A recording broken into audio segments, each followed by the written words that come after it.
Chapter 1380. She had no choice but to think more about the club after escaping from the living room. Perhaps she should ask Hui Yao about the war between the inhuman domain and the club 100 years ago. All the information from that time should still be kept. Perhaps she could find some clues, since the previous one could replace the current traitor if it was him. Hui Yao, this little rascal. What the hell is he doing? Something seemed to flash by outside the window.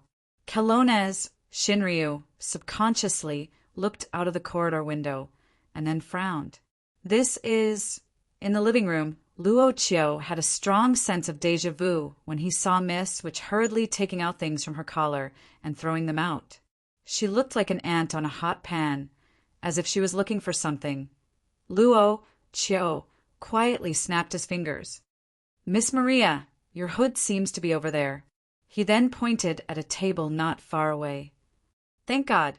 She almost flew over and then directly put the craft paper bag over her head without saying a word.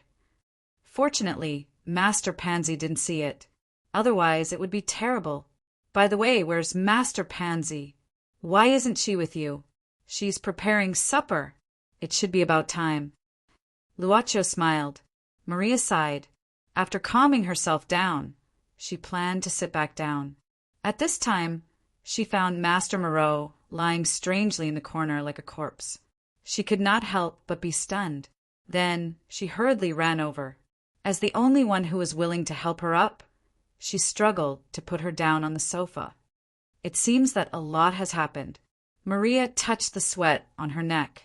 Then she simply learned about what happened during her hibernation from Boss Luo. So, we're not completely out of danger yet, right? Also, Teresa's blood was sucked by an unknown vampire.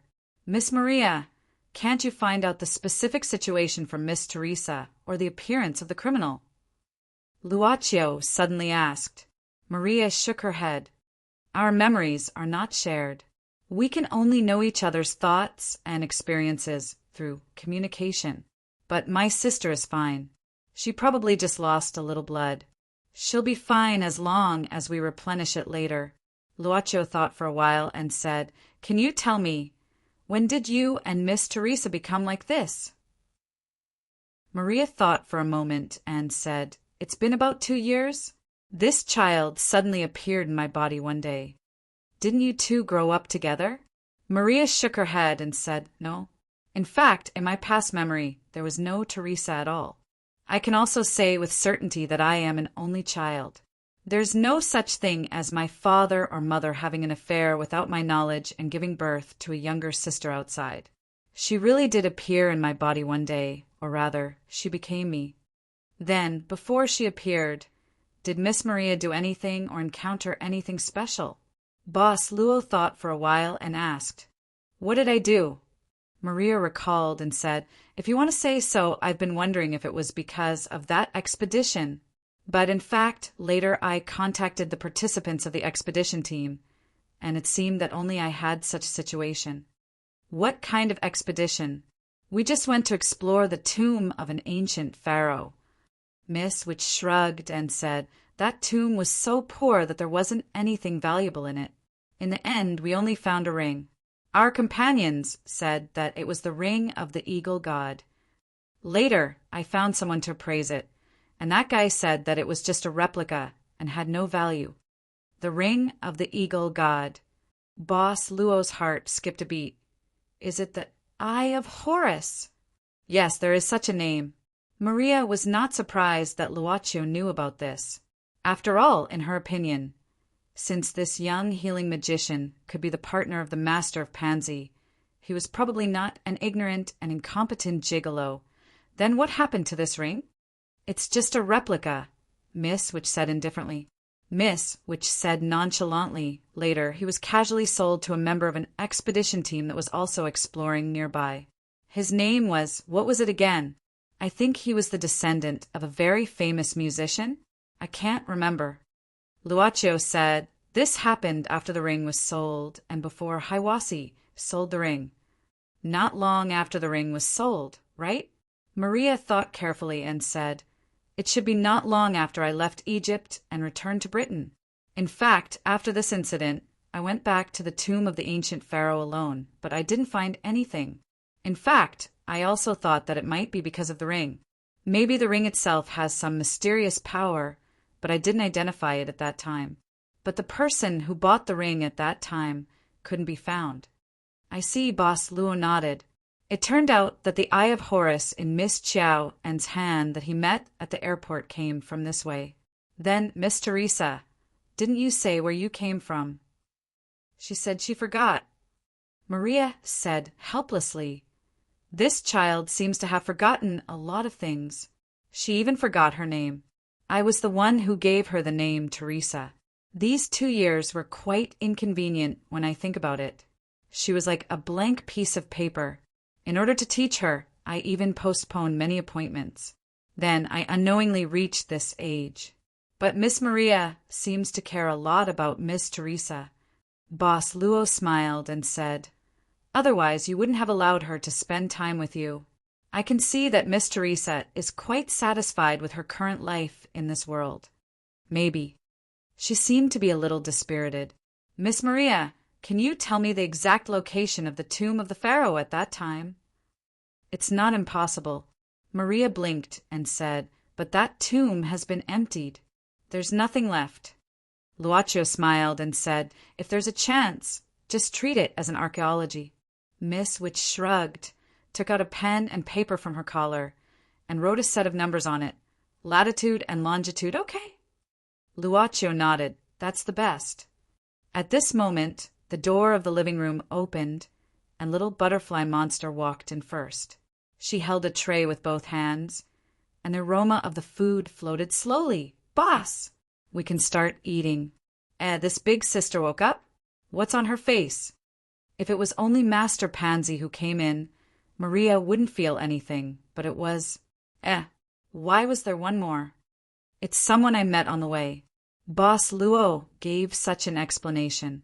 Looking at the sweet girl in front of her, Miss Witch opened her mouth and looked at Boss Luo after a while and whispered, "Although I didn't plan to ask, I really couldn't help it. Why do you always meet people you know?" So did the 2 female vampires in the castle. Probably it's because of luck? Luck and love? After a little ridicule in her heart, Miss Witch finally shook her head and then ran to curry favor with Master Pansy rather enthusiastically. "Master, you've worked hard. Let me help you." Miss Maid just smiled slightly, and after giving the food in her hand to Maria, she walked slowly to her master's side. Just as she approached, she heard Miss Maid say softly, "Master seems to have Miss Long's scent on him." Boss Luo smiled and said, "I was bought a confidentiality agreement." Miss Maid's eyes turned, but she didn't look too surprised and just said with a faint smile, "It seems that he was targeted." "What delicious food did you make?" Boss Luo skipped the topic. Ye's temperament had always been like this. It was fine to say that she was generous, but it was also fine to say that she was born with strong self-confidence. In fact, both of them actually understood. If they didn't enjoy some small interactive games between couples, there wouldn't be any conflicts.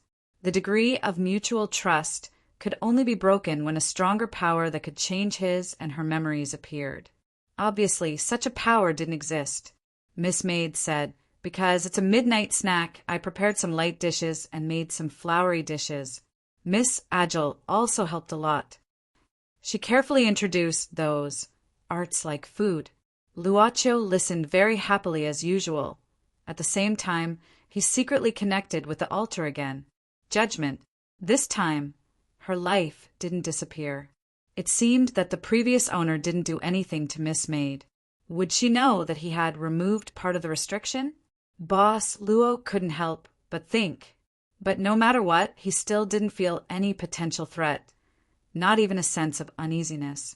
He couldn't help but feel a little awkward. Did the Absolute really exist?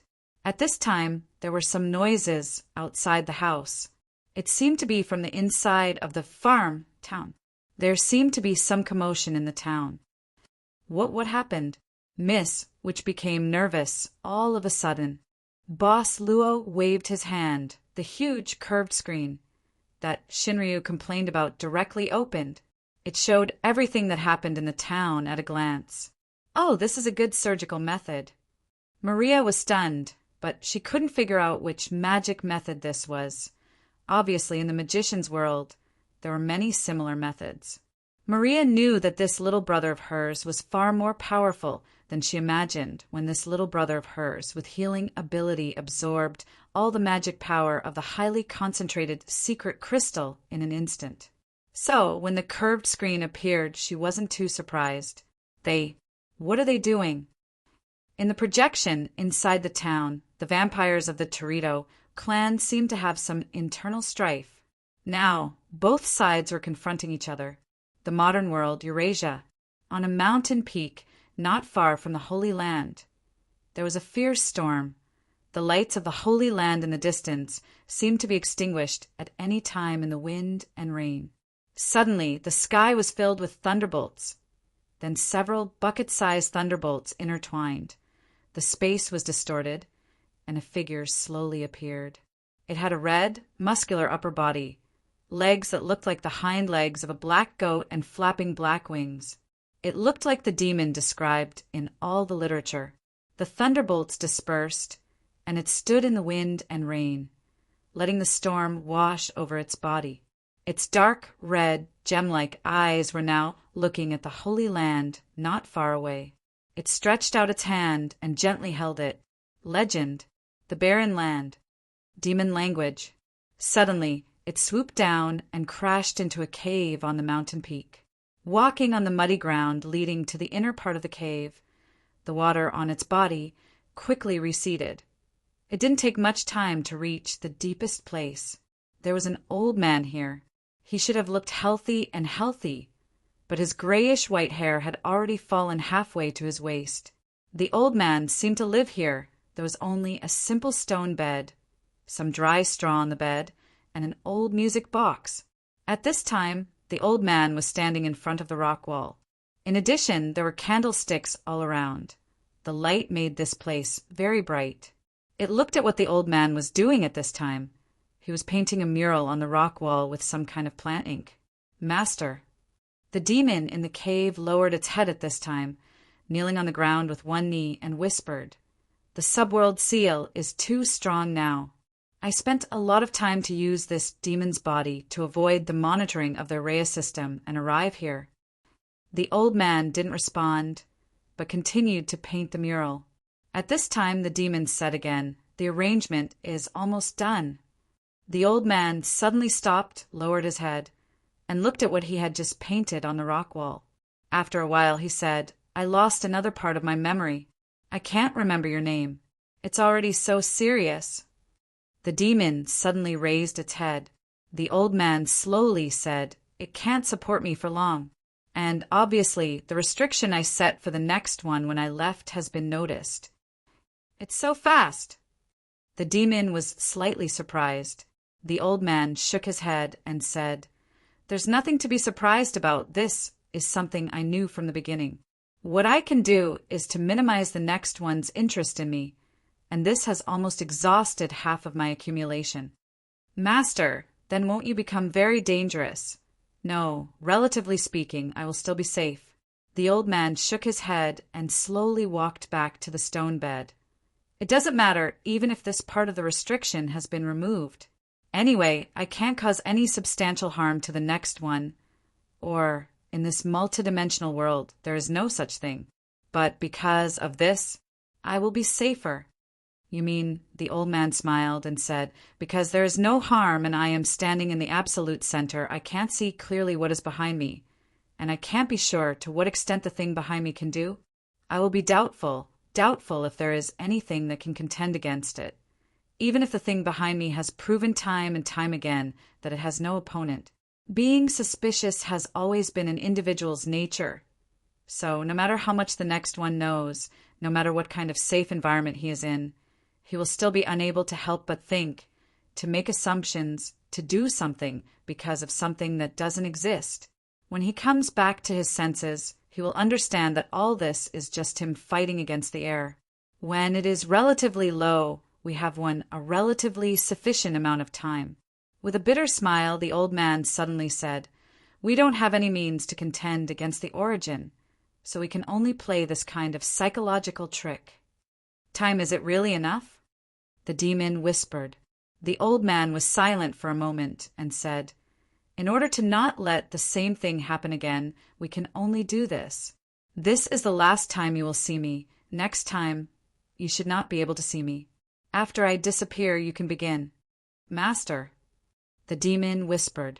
The old man slowly waved his hand. "Go! The Arrhea system has already developed antibodies against you. You can't stay for too long." Turning around, the demon knew that it could not stay for too long. This time, it had already paid an unimaginable price just to enter this place and meet its master. "I will definitely complete the final arrangement." Once again, he was left alone in the cave. The old man stood up again and returned to the cliff, starting a new round of painting. He smiled and said, "If time permits, perhaps we can meet once, Your Highness." What he drew this time was a little blue bird. Chapter 1381. Outside the small villa, a small figure was pacing back and forth. It had been a while. It seemed to be trying to see what was going on in the house through the open curtains, but didn't get anything useful. Just as it was about to leave uneasily, a figure overshadowed it from behind. Startled, it grabbed its collar and turned its body around in fright. This frightened it so much that its mouth opened wide and its eyes widened. It couldn't help but ask itself, why did it come to this place? It was said that the children were not allowed to leave the dormitory at night, a while ago in the farm. Hurry up! He had to clean up the inn before the upper nobles arrived. You, hurry up! Can someone tell me why the bed in the third room hasn't been delivered yet? Where are the paintings? A group of teenage boys and girls were gathered in front of the window, looking at the busy figures on the street. Many of the children had a look of amazement on their faces, because to them, even these busy figures were rarely seen. Only when they were called by name would they meet on the way to the castle the attendants of the nobles. I heard that, from tonight onwards, many nobles will come to live in our town. This is the first time I've seen it. The excited boys and girls gathered together to discuss. Not only here, but also in the other dormitories, the situation was similar. "Doni, do you know why?" Soon the children in this dormitory turned their eyes to the girl named Doni, because Doni had just completed the dedication of the nobles in the castle. She came back from the castle, so she should know what happened. Doni had been named several times in a row and was the object of envy of the children in this dormitory. "I don't know either." Doni shook her head. Facing the question of her companions, she had to remain silent because on the way back, the attendant had ordered her not to speak. All the orders of the vampires in the castle were absolute and must be obeyed unconditionally. This was the knowledge that had been instilled in her since she was born. "Well, children, dinner is about to begin." A male dormitory supervisor with a kind smile gently shook the bell in his hand. "Who's on duty today?" "Me." "Me too." Head eunuch Tabanize. "Me too." Several children walked out in high spirits. Then, under the direction of Housemaster Tabanai, they began the work of distributing food to everyone. In the spacious canteen, the 3 rows of long tables were already filled with young boys and girls. The food was naturally quite sumptuous. It had always been this sumptuous. "Duoni, why don't you join us for dinner?" At this time, the kind dormitory supervisor came to the girl's side and found that she was still looking out of the small window in the corridor. "Ah, Lord Housemaster Tabanai." The young girl was shocked. She quickly lowered her head and said, I'm on my way. Are you worried about Mina?" The dormitory supervisor bent down slightly. "Yeah." Duoni nodded. "I'm a little worried that she hasn't come back yet. Many of our companions fell. I heard that they were already." "Don't worry, the nobles have already started their rescue work." The housemaster patted Dooney's head. "Besides, to the nobles you are their most precious assets, so they definitely won't put you in danger." "Yeah." She quickly recovered her spirit. Duoni and Mina have always been very close. The dormitory supervisor touched the girl's cheek again. If Mina knew that you were so worried about her, she would be very happy. Yeah, Duoni and Mina are the best. The girl smiled sweetly. Because they grew up together, so they are best friends. All right, Duoni, you should go eat too. The dormitory supervisor smiled. The girl was startled. Then she turned around and smiled sweetly. Okay. The girl quickly returned to the dining hall and blended into the crowd. The dormitory supervisor outside the door looked at the girl's cheerful face and quietly took out a notebook, as if he was writing something down. Duoni and Mina's relationship is very good.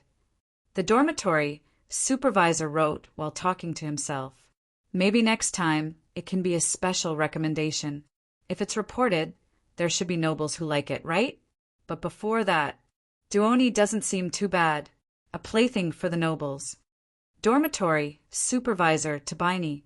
At this moment, a girl wearing the same dormitory supervisor's uniform quickly walked over. In this dormitory, she was the assistant who had been helping dormitory supervisor Tabini. He quickly put away his notebook and said indifferently, "Is there anything I can help you with?" "There are nobles patrolling outside looking for you." The girl lowered her head and said respectfully, "Looking for me?" Tabini was slightly surprised, but he nodded. After instructing his assistant to take care of the boys and girls in the dining hall, he went alone. It wasn't a particularly important matter. The few patrolling guards in front of dormitory supervisor Tabini were just sending a girl back. It was the girl named Mina who was appointed to go to the castle today. Take her away and arrange it. The patrolling vampires left after saying this, and didn't talk much with the dormitory supervisor. Dormitory supervisor Tabini, who didn't have any dissatisfaction with this, immediately showed a worried look after the guards left. "Mina, you're finally back. I was so worried." The dormitory supervisor naturally held the girl in his arms. His hands felt her skin through her thin clothes. He washed his hair and smelled the girl's scent, showing a trace of intoxication. "I'm sorry to make you worry, dormitory supervisor. Mina is fine now." The young girl giggled. "Is everyone eating?" "Mina is hungry too. Can Mina go eat now?" "Of course." Tabini let go of the girl, indicating that she could go to the dining hall. After dinner was the most anticipated thing for the children.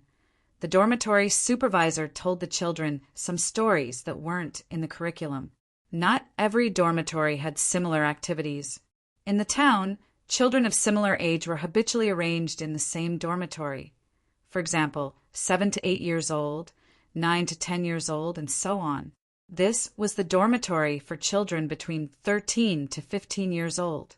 When they were over 15 years old, they would enter the dormitory for 15 to 18 years old. When they were over 18 years old, they would leave the town.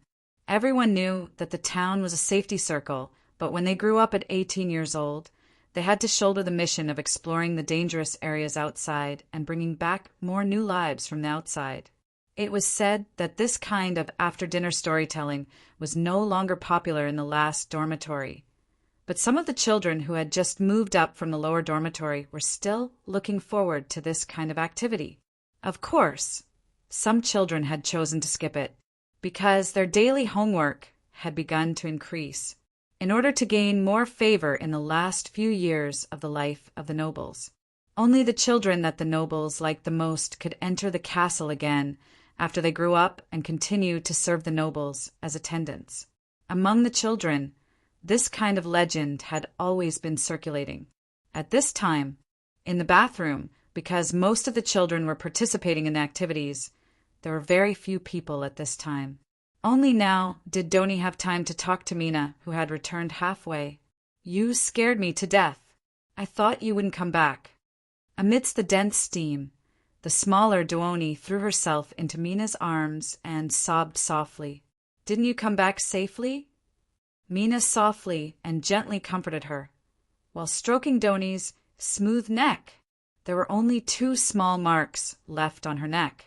After the sacrifice, the wounds would heal within a day, and for those with better physiques, they could be completely healed in half a day. Doni, are we going to the next dormitory next year? Mina suddenly asked softly. She was like a kitten and gently nodded, then tilted her head and said, Aren't you the same, Mina?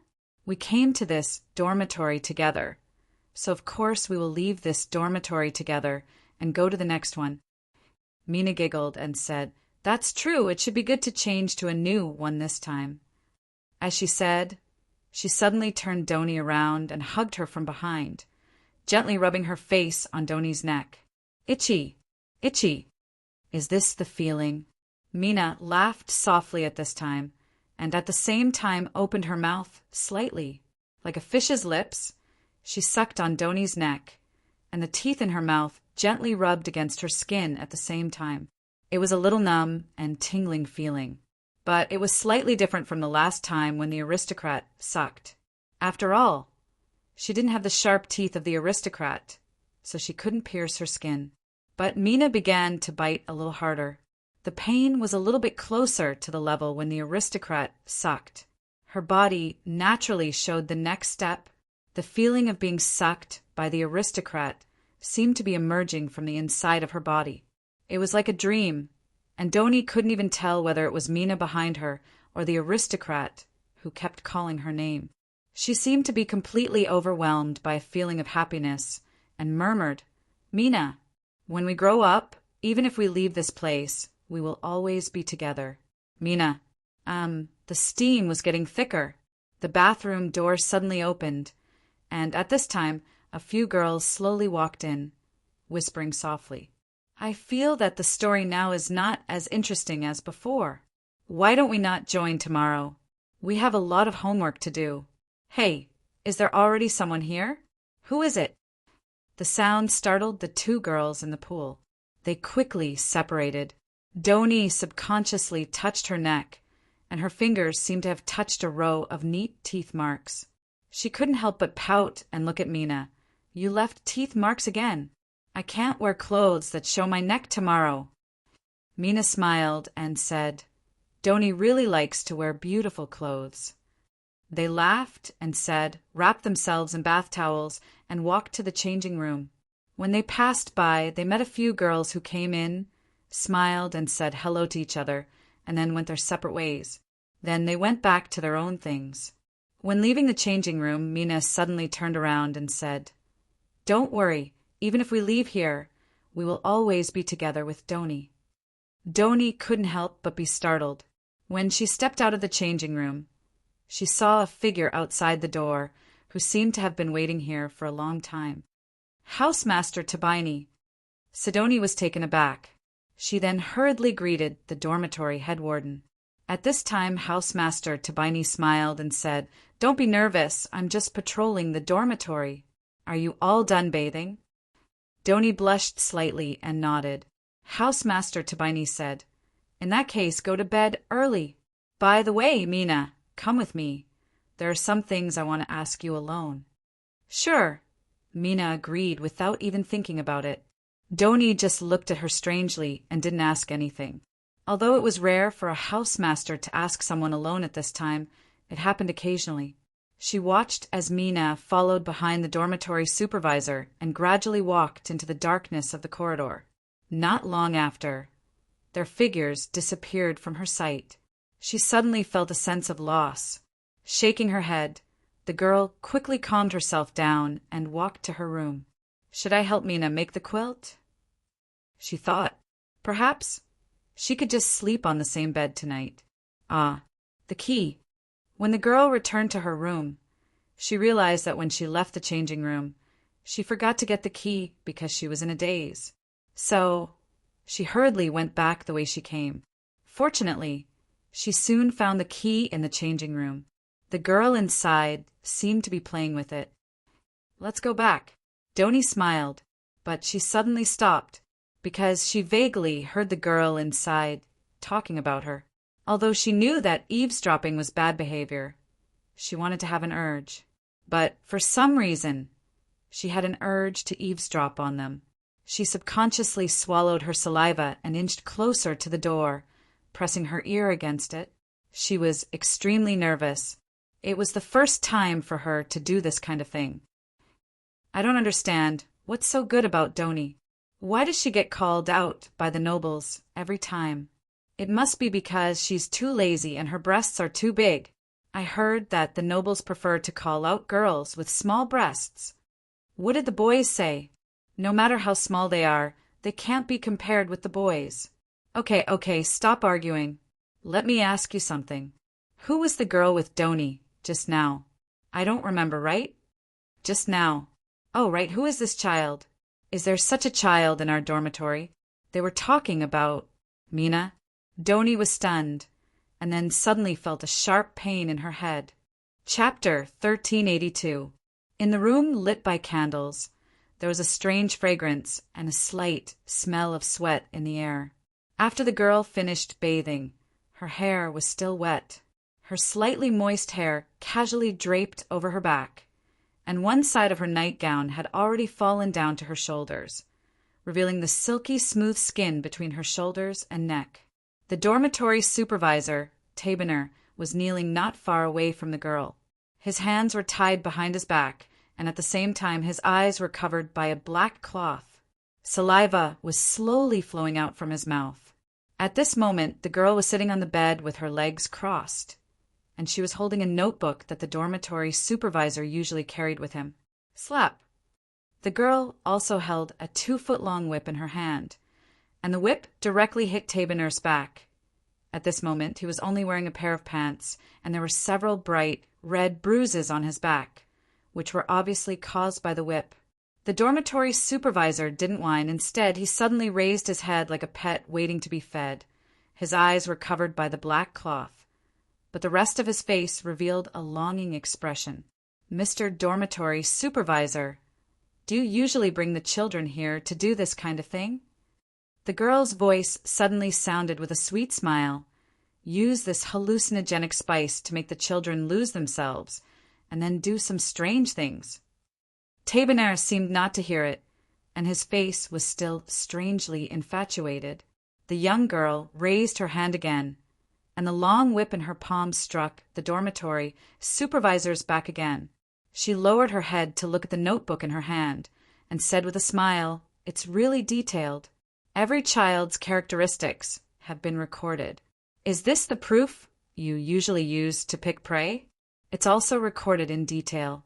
Well, I didn't intend to do anything to you, but the prey you want tonight is really—" She suddenly closed the notebook in her hand and then smiled. "Do you want to lick it?" The young girl stretched her ankle forward a little, and the dormitory supervisor in front of her pounced on her like a hungry wolf. However, what greeted her was a slap. What a filthy lord! The young lady chuckled, stood up, and stepped on the head of the dormitory supervisor. Compared to those nobles in the castle, as a human dormitory supervisor, you don't seem to be any better. Continuous, frenzied, uninterrupted whipping. For a very long time.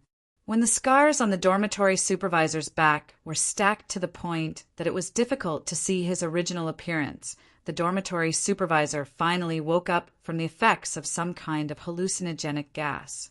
However, the pain in his body had already caused him to lose all ability to move. He suddenly woke up and heard the girl's demonic whispers.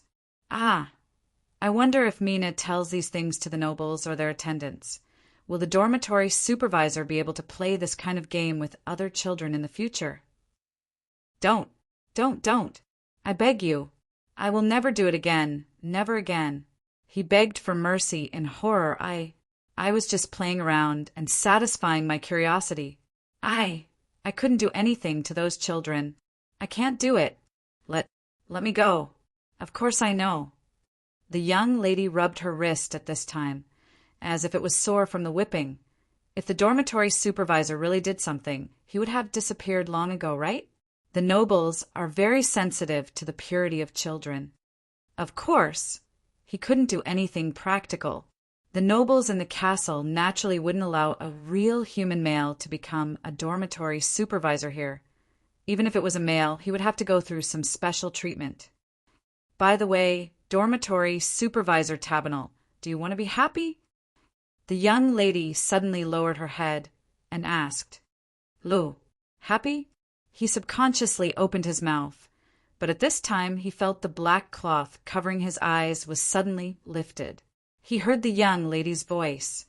Yes, happy, don't come over. Don't come over. It was as if he had seen something terrifying. His eyes widened in an instant, widened, and he was unable to speak. Mina, I don't know how she is. Duoni slowly walked out of the locker room absent-mindedly.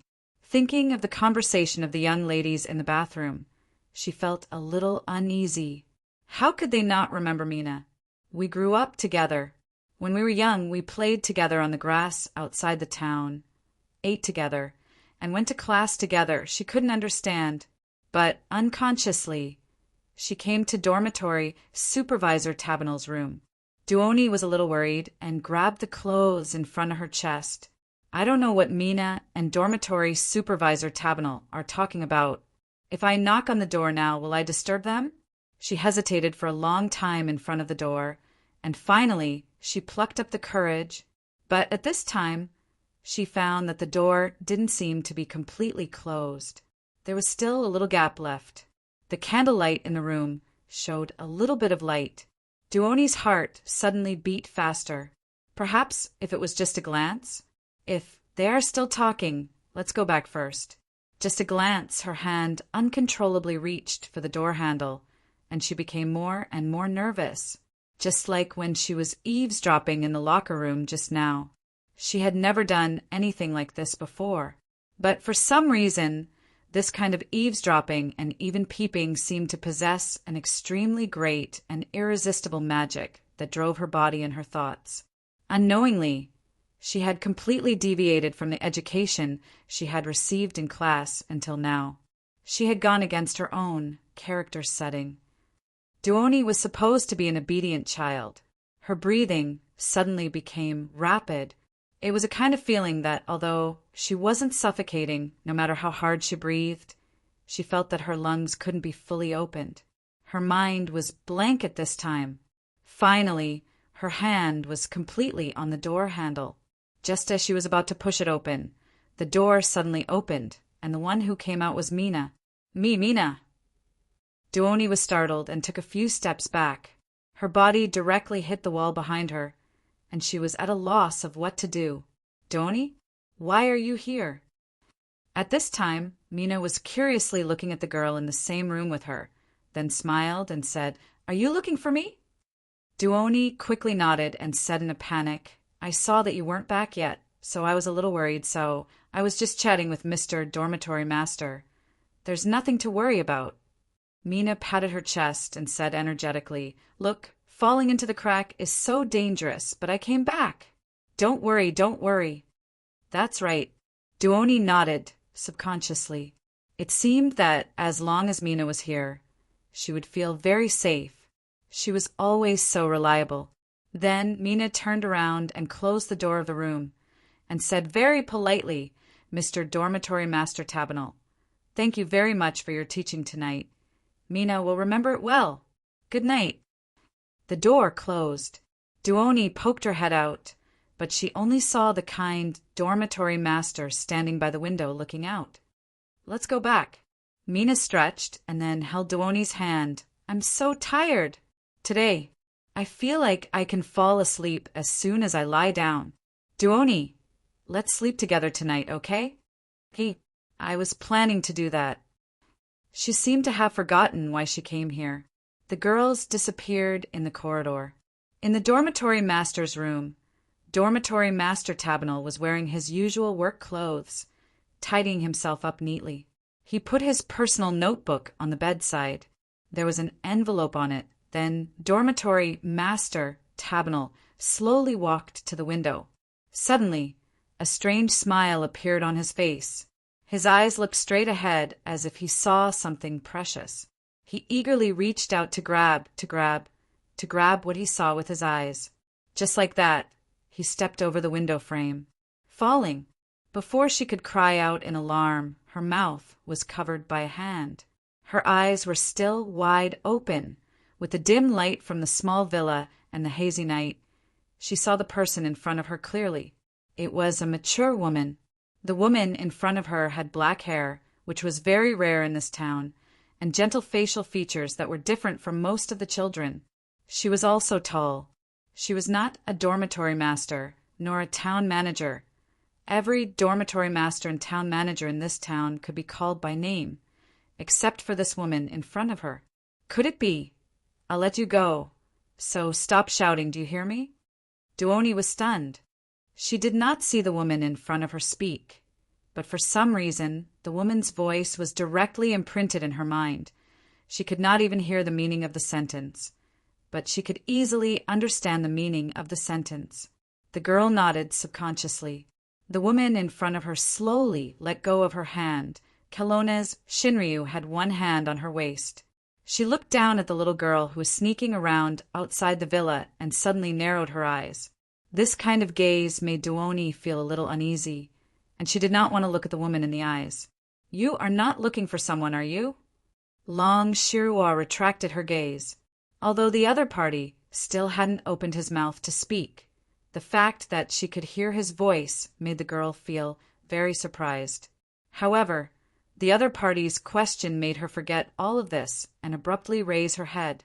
How did you know? Kelowna's Shinryu asked again. Is it a little girl about your age called Mina? Yes, yes. Duoni nodded quickly and then lifted her skirt to greet the woman. She quickly said, Noble master, my name is Duoni. Do you know where Mina is? I didn't see her after I was woken up, so I was a little worried about her. That's why I didn't follow the rules. Noble master? Kelowna's Shinryu was startled. Does this little girl think I'm the vampire here? Luo Chio's dead head seemed to be pretending to be a so-called aristocrat during this period of time, right? What does he want to do? Kelowna's Shinryu coughed twice and said, Duoni, right? You said you were woken up and then you found that Mina, right? Yes. The girl said nervously. Something big happened in the dormitory. When the town's patrols were patrolling at night, they found housemaster Tabaini dead. The children were scared.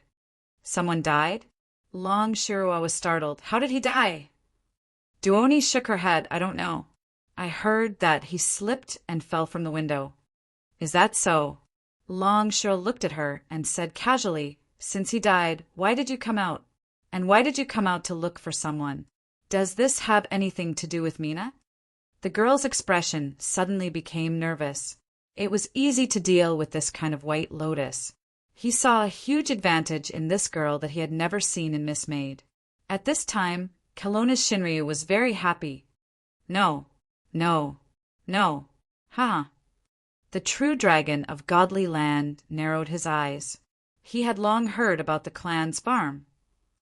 At this moment he sneered, Don't you know the consequences of lying in front of a noble? Or have you forgotten what you were taught all this while? No, I didn't. Duoni didn't. The voice in her head suddenly became stern.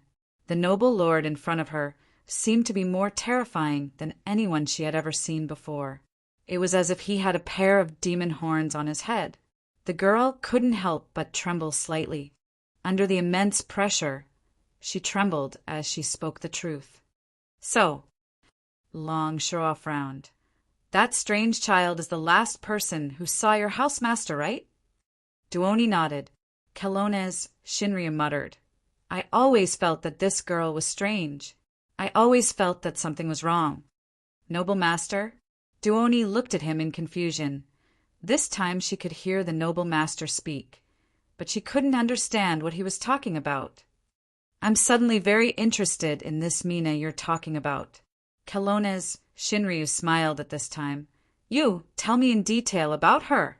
Remember, everything, no matter how big or small. Don't leave out a single word, do you hear me? This. Okay. In the end, she couldn't disobey the noble master's order. The education she received since childhood was like an omnipresent rule that always hung in her heart. At this time, Kelowna's Shinryu looked at the girl's reaction with satisfaction. He felt the pleasure of IQ suppression. #######PS. 128. Chapter 1383. There seemed to be no problem. Long Shirua didn't find anything special about the mysterious girl Mina's passed from Doni. Just like all the children in the farm, this mysterious girl was brought to the farm to be raised. After more than 10 years, after going through different periods, she had finally grown up to meet the standards of the character setting. If there was anything strange about this mysterious girl, it could be explained by the fact that this was her character setting. But obviously, things weren't that simple. Otherwise, why would Luocio keep flirting with this mysterious girl? Well, in short, they were acting opposite each other. Should he find out the truth? But would it affect what he originally wanted to do? In the end, was this something he wanted to do? Or was it something he was forced to do by the thing behind him? Until now, Boss Luo didn't even plan to tell Shinryu of Kelowna that his lifespan was linked to the number of transactions. But even if she didn't know, Long Shirua had a vague feeling that there was an irresistible factor behind the club owner's deal. Just like how she gave up a lot of things when she became Shinryu. After obtaining the strongest power in the world, troubles came along, but she didn't have any excuse to reject these troubles. Not to mention the kind of shop that surpassed the strongest power in the world. Shinryu of Kelowna suddenly realized that he had really caused a huge problem for himself. He shouldn't have said it out loud. Wouldn't it be better if he just kept it to himself? What was that saying again? Hazy beauty, hazy beauty. That Doni's anxious voice interrupted Shinryu of Kelowna. She asked hesitantly, Sir Noble, can you tell me now? Where is Mina? That's not a problem. Long Shirua thought for a while and said, the person you are looking for is inside. I can bring you in. But you need to promise me one thing. Please speak, Mr. Noble, the young girl Duoni hurriedly said. Long Shirua said directly, you can't tell anyone about our conversation just now, including your roommate Mina. Or, especially her, you can't let her know about this. Can you do it? Sir, did Mina do something wrong? Unexpectedly, the young girl, Duoni, suddenly became scared and nervous. Are you going to punish her? Long Shirua casually patted the girl's shoulder and comforted her. Don't worry, there's no problem. Don't think too much and don't think too much. You should just continue living your life the way it was originally. Thinking too much won't do any good. She nodded, not fully understanding. But at this time, there was some movement from the farm town, and it quickly attracted Long Shirua's attention. She subconsciously looked towards the town and found that something seemed to be happening in the town. She frowned and subconsciously wanted to float up to make her vision clearer. But at this time, Luocio's voice sounded softly in her ear. Miss Long, no need to ask. Come in. We are also watching the scene. Let's go together. You are peeping at me again. Perhaps this reaction was a bit unexpected. After a pause, Boss Luo's voice sounded again. Then next time, I will ask for your permission first. She snorted softly and muttered, even if you don't sue me, I won't know. Long Shirua didn't know whether she agreed or not, but she directly grabbed the young girl's wrist. Come in with me. After you go in, don't say anything and don't pay attention to the man inside. He is not a good person. Yes, I know. The young girl quickly nodded her head. She didn't know why this noble suddenly became irritated. When opening the living room door, Long Shirua looked around and found that Maria had already woken up. She frowned but didn't say anything. She opened her mouth and said, What happened? After seeing that it was another 2 women who came in, Maria was subconsciously startled. This little brother of the healing type had so many acquaintances. She didn't intend to say anything, but for a moment, she felt that the atmosphere was a bit strange. She didn't know whether this young little brother could replace the lord. It should be the upper noble in the clan, and the complex law enforcement team in the clan had a conflict.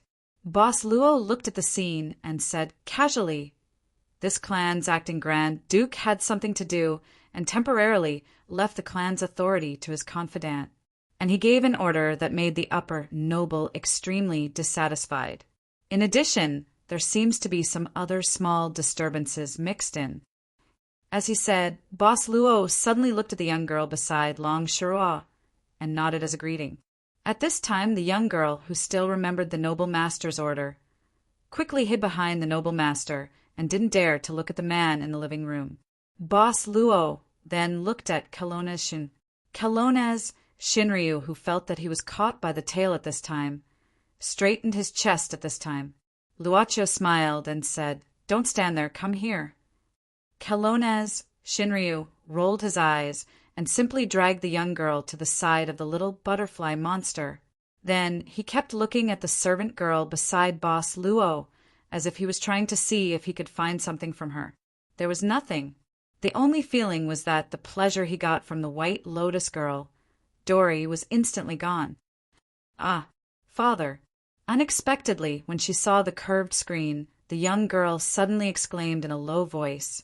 Her exclamation attracted everyone's attention. The young girl quickly lowered her head and said, "He is the noble master who named me Master Luocho. My character is my father's good daughter, Tisk." Kelowna's Shinryu suddenly frowned. Of course, she knew what naming meant. She also knew some of the things that this group of vampire nobles who were on the verge of becoming moldy had done. That being said, she had also told the girl not to understand too many things. Once the belief that had been formed since young and had been formed and formed collapsed, it would probably be one of the cruelest things. So she just showed a slight dissatisfaction and didn't directly explain anything to the young girl. At this time, the servant girl suddenly stood up and said that since there was a new guest, she had to prepare to greet him. Then she elegantly left from everyone's sight. Regarding this, Kelowna's Shinryu frowned, because when this scheming girl said that she was going to leave for a while, she clearly saw this scheming girl whispering something to Luocho's ear. This pair of master and servant can't communicate without speaking. Who would believe that? But at this time, if she followed them out, would it make her seem? Just as she was feeling annoyed, when the servant girl suddenly passed by, she suddenly said to Kelowna's Shinryu, "Miss Rio, are you interested in accompanying me?" Kelowna's Shinryu felt that her thoughts were completely seen through, so she simply sat down and crossed her legs. "I'm tired, not interested." "Then have a good rest, Miss Rio." The servant girl lightly smiled and turned around to leave. Kelowna's Shinryu's mouth twitched and glanced at Boss Luo from the corner of her eyes. She found that he didn't seem to care about this, and was only looking at the curved screen with interest. "Hey, isn't this Mr. Norman?" Miss Witch suddenly exclaimed, because at this time she clearly saw the male vampire that she met at the bottom of the lost crack through the curved screen. Miss Maid said that she was going to prepare to greet the guests, but she didn't directly go to the kitchen. Instead, she quietly came to the back garden of the villa. The light in the house elongated her shadow in the courtyard. She glanced around the courtyard, then directly walked into the courtyard towards the flower wall in the corner. The flower wall was specially trimmed, and the inside was like a maze, but Miss Maid seemed to have a direction early on. So she didn't stop for a moment and walked into the depths of the maze built by the rose wall in a short time. Suddenly, something shot out from behind her. Miss Maid simply moved a few inches away, and the sneak attack could only brush past her body and finally hit a plaster pillar. It was an arrow that was about a foot long. There are really a lot of uninvited guests today. Miss Maid suddenly narrowed her eyes and whispered, "The place out of the master's sight will also be angry." The black flame burned silently, and the flame that appeared out of nowhere instantly burned up a corner of the flower wall. And the thing hidden in the flower wall was also exposed little by little. And at this time, a man and a woman appeared in front of Miss Maid. Both of them had serious injuries, and the clothes they originally wore were tattered in many places, which seemed to be caused by some kind of punishment. The woman was now held in the man's arms, and the man's other hand was holding a crossbow, and was trembling and pointing at Miss Maid. Don't come over." The man shouted in a stern voice, and his hands trembled even more. Without speaking, Miss Maid just walked straight to the man and woman. Don't come over.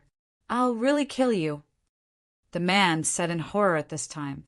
Miss Maid just fixed her eyes, and the crossbow in the man's hand was directly burned by the black flame. He threw the crossbow away in horror. Before the crossbow fell to the ground, it had been completely turned into ashes. The man couldn't help trembling all over, but he gritted his teeth, pushing the woman in his arms away, and stood up directly, opening his hands to stop Miss Maid. "Go!" Miss Maid's eyes lit up at this time, and she suddenly smiled. "You have a good taste. What are you going to do?" The man asked nervously, and looked back at the woman behind him from time to time. But the woman didn't leave stubbornly, but chose to stay, and directly held the man from behind, with a consciousness of life and death together. Miss Maid said at this time, "Why, do you two think I intend to let you kill each other, and only one of you can survive?" The man and the woman couldn't help but become desperate at the same time, and the man even said angrily, "You're a devil." Miss Maid didn't smile, nor was she angry, but just said indifferently, "Look at the two of you. You should have escaped from somewhere, right? Since you're hiding here, that means there's a risk of being discovered. Since you're trying to escape, then if you're caught, you'll definitely face something terrifying. After all, from the looks of it, I can already understand some things. Please let us go." The woman cried at this time, "We'll never secretly spread the truth in the farm. Never again. Don't beg this guy, don't you understand? To the vampires, we are just their toys from the moment we are born." The man looked at Miss Maid sadly, giving hope again and again, and then crushing it again and again, just to satisfy their twisted desires. "Kill me if you want. Even if I die, I'll never go back to that hell." Both the man and the woman were very emotional. Miss Maid opened her palm at this time, and the arrow that had attacked her flew into her palm. Seeking death doesn't require the help of others. You can do it yourself, and it's quite simple. Then, please. She threw the arrow directly into the grass in front of the man. After the fear, the man's face turned pale instantly. He looked down at the arrow on the grass, and a drop of cold sweat slid down from his eyebrows and finally dripped into the soil. I'll wait for you." The man didn't move, but the woman behind him suddenly rushed out at this time, pulling the arrow from the ground, and then biting her teeth, piercing it into her heart. She looked at the man in front of her in grief and despair, and slowly fell to the ground. After falling, she tried to reach out, as if she wanted to catch the other party. Finally, she showed a trace of a smile.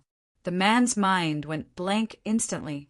He knelt on the ground, looking at the woman's eyes that gradually lost their brilliance, as if she had been drained of her strength. He lowered his head and didn't say anything. What a decisive person!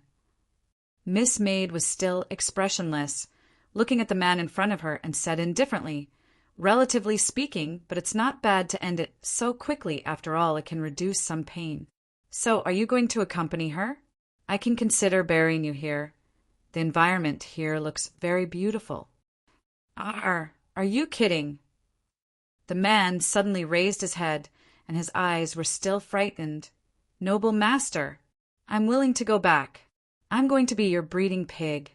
It's okay. I'm willing to go back." Miss Maid smiled slightly and said, "Oh, but you were willing to sacrifice yourself in front of her just now. What happened?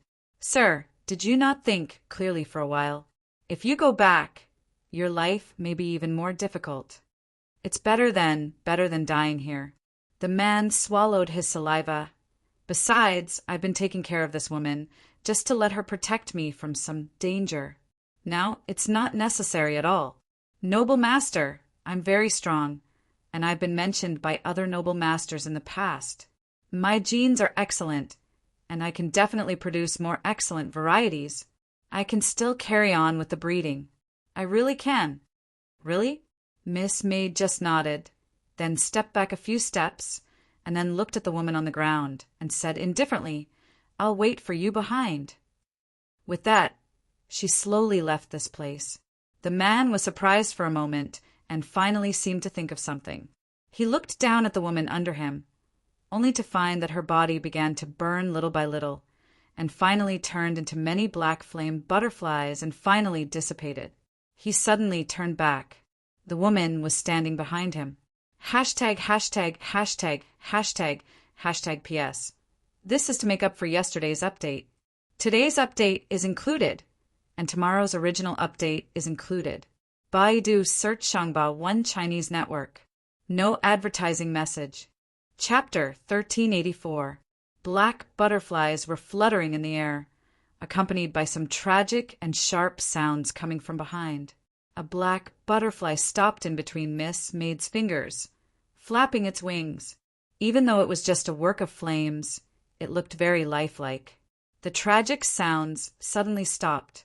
The butterfly on Miss Maid's finger turned into a black flame, and then slowly dissipated. So did the black butterflies fluttering around her.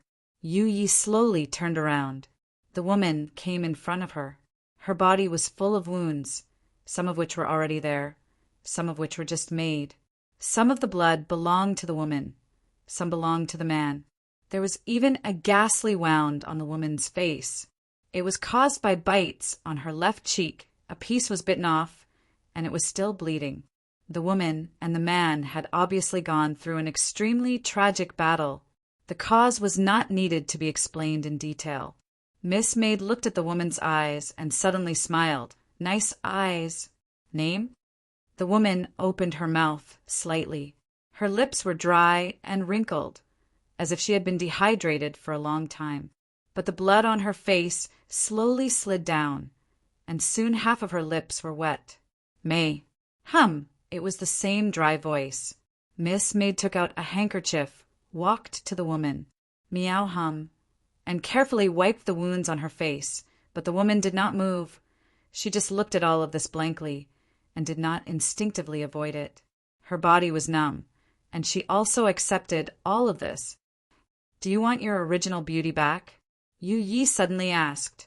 In fact, if it wasn't for her ragged appearance and the horrifying wounds on her face, she would have been a beautiful woman.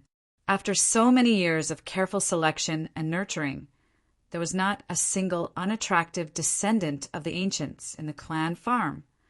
Meow Hum just said, "You are not a vampire of the clan."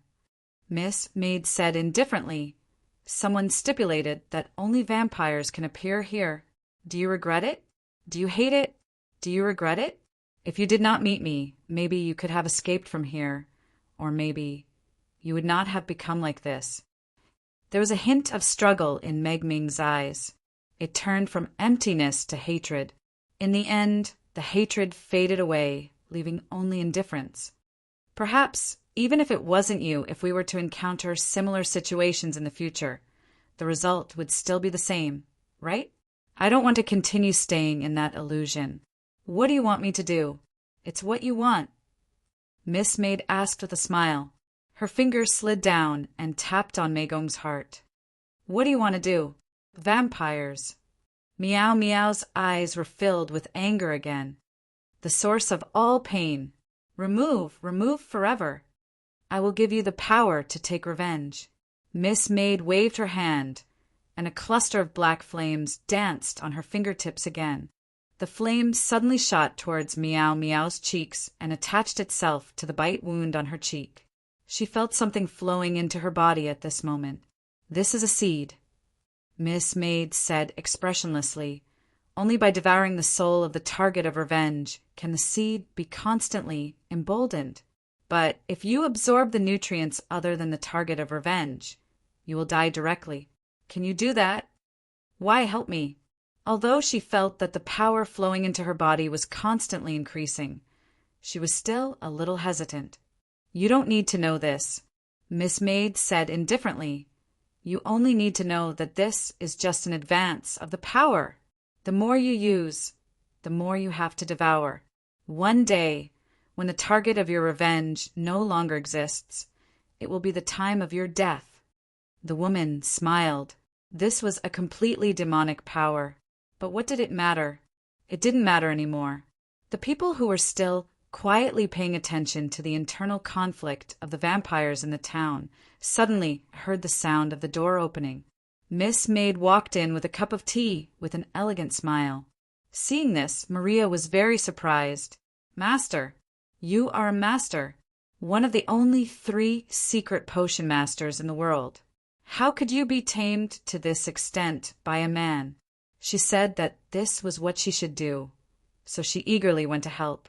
Miss Maid was able to get away from the trivial matters and went directly to her master. A sheepskin scroll appeared in her hand. Miss Maid handed it to Boss Luo with both hands. The true dragon of the divine land had sharp eyes. He glanced at it and frowned. Who did he make this deal with? Luaccio was not very surprised. The start of the deal would not skip his perception. He gave Yi a lot of authority. Although she was still a maid of the club in name, in fact, she could hang the title of deputy manager. "Is there anything special you want to do?" He already knew the content of the sheepskin scroll without carefully reading it. He was only curious about Miss Maid's motive. It was reasonable to say that Yi wouldn't make such a formal deal. Miss Maid said softly, "Master's life suddenly drained very seriously. She needs to replenish. She happened to meet a suitable one." Luaccio consumed a lot of life because he removed some of the restrictions set by the previous owner. Boss Luo had to smile. With the fantasy world, I don't need to worry about my life anymore. This world is designed by you. Miss Maid said softly, "Master may consume a lot of life in the future, so you need to prepare more." Luaccio didn't say anything, just reached out and squeezed her palm lightly. The above was just the spiritual communication between the master and the servant. They were more of an eye contact. Kelowna's Shinryu rolled his eyes, but he was more concerned about the sheepskin scroll in Luaccio's hand. Golden Dragon Fafnir woke up at this time, not knowing if it was a coincidence or not. Kelowna's Shinryu, who was keenly aware of this, directly flicked his finger. Then the great golden dragon had nothing to do with it. At this time, the girl Duoni, who had been following the order to keep silent, suddenly screamed in horror. "Father!" At this moment, her face was filled with terror and fear. Her body seemed to have been drained of all strength as she knelt down on the ground with a thud. Her hands pressed against the carpet as she raised her head and stared blankly ahead. At this moment, on Boss Luo's screen, a huge head appeared in front of everyone. It was the head of the superior noble named Boboki. When this face that could be seen every day rolled on the ground without any warning, the vampires of the superior and middle nobles in the square of Farm Town instantly became silent. What they did was almost unified, and they didn't even rehearse it beforehand. That was, they completely focused on Busby, who held the clan's authority at this time. Without a doubt, that was indeed the supreme authority of Tourdeau clan. It was the proof that the Grand Duke had personally bestowed it to the agent, Baligan, and now it was temporarily handed over to Busby by Baligan. And the first order he gave was to immediately stop all the food supply of the superior and middle nobles, especially the superior nobles, and change it to the regular distribution. How could these superior nobles tolerate eating those inferior blood without souls? Moreover, it was during this period when they were temporarily staying in the farm. Although they certainly thought of some corresponding restrictions in order to protect these crops from being squeezed too much, they didn't expect the restrictions to be so extreme. However, Busby was only a small servant beside Baligan. He didn't even have the identity of a superior noble. Handing over the clan's authority to Busby was simply an insult to the clan's authority. Even if Baligan was here personally, he would never dare to say such words to them. Therefore, the superior nobles brought the middle nobles who followed them and stood on this square. Finally, under the watchful eyes of the public, Count Boboki, one of the fiercest troublemakers, was directly beheaded by Busby, who held the clan's authority without any warning. The sharp blade that was pulled out from the clan's authority was still dripping with blood at this moment. The reason why the blade of authority could shock the entire clan was that it was created by the Grand Duke in a special way.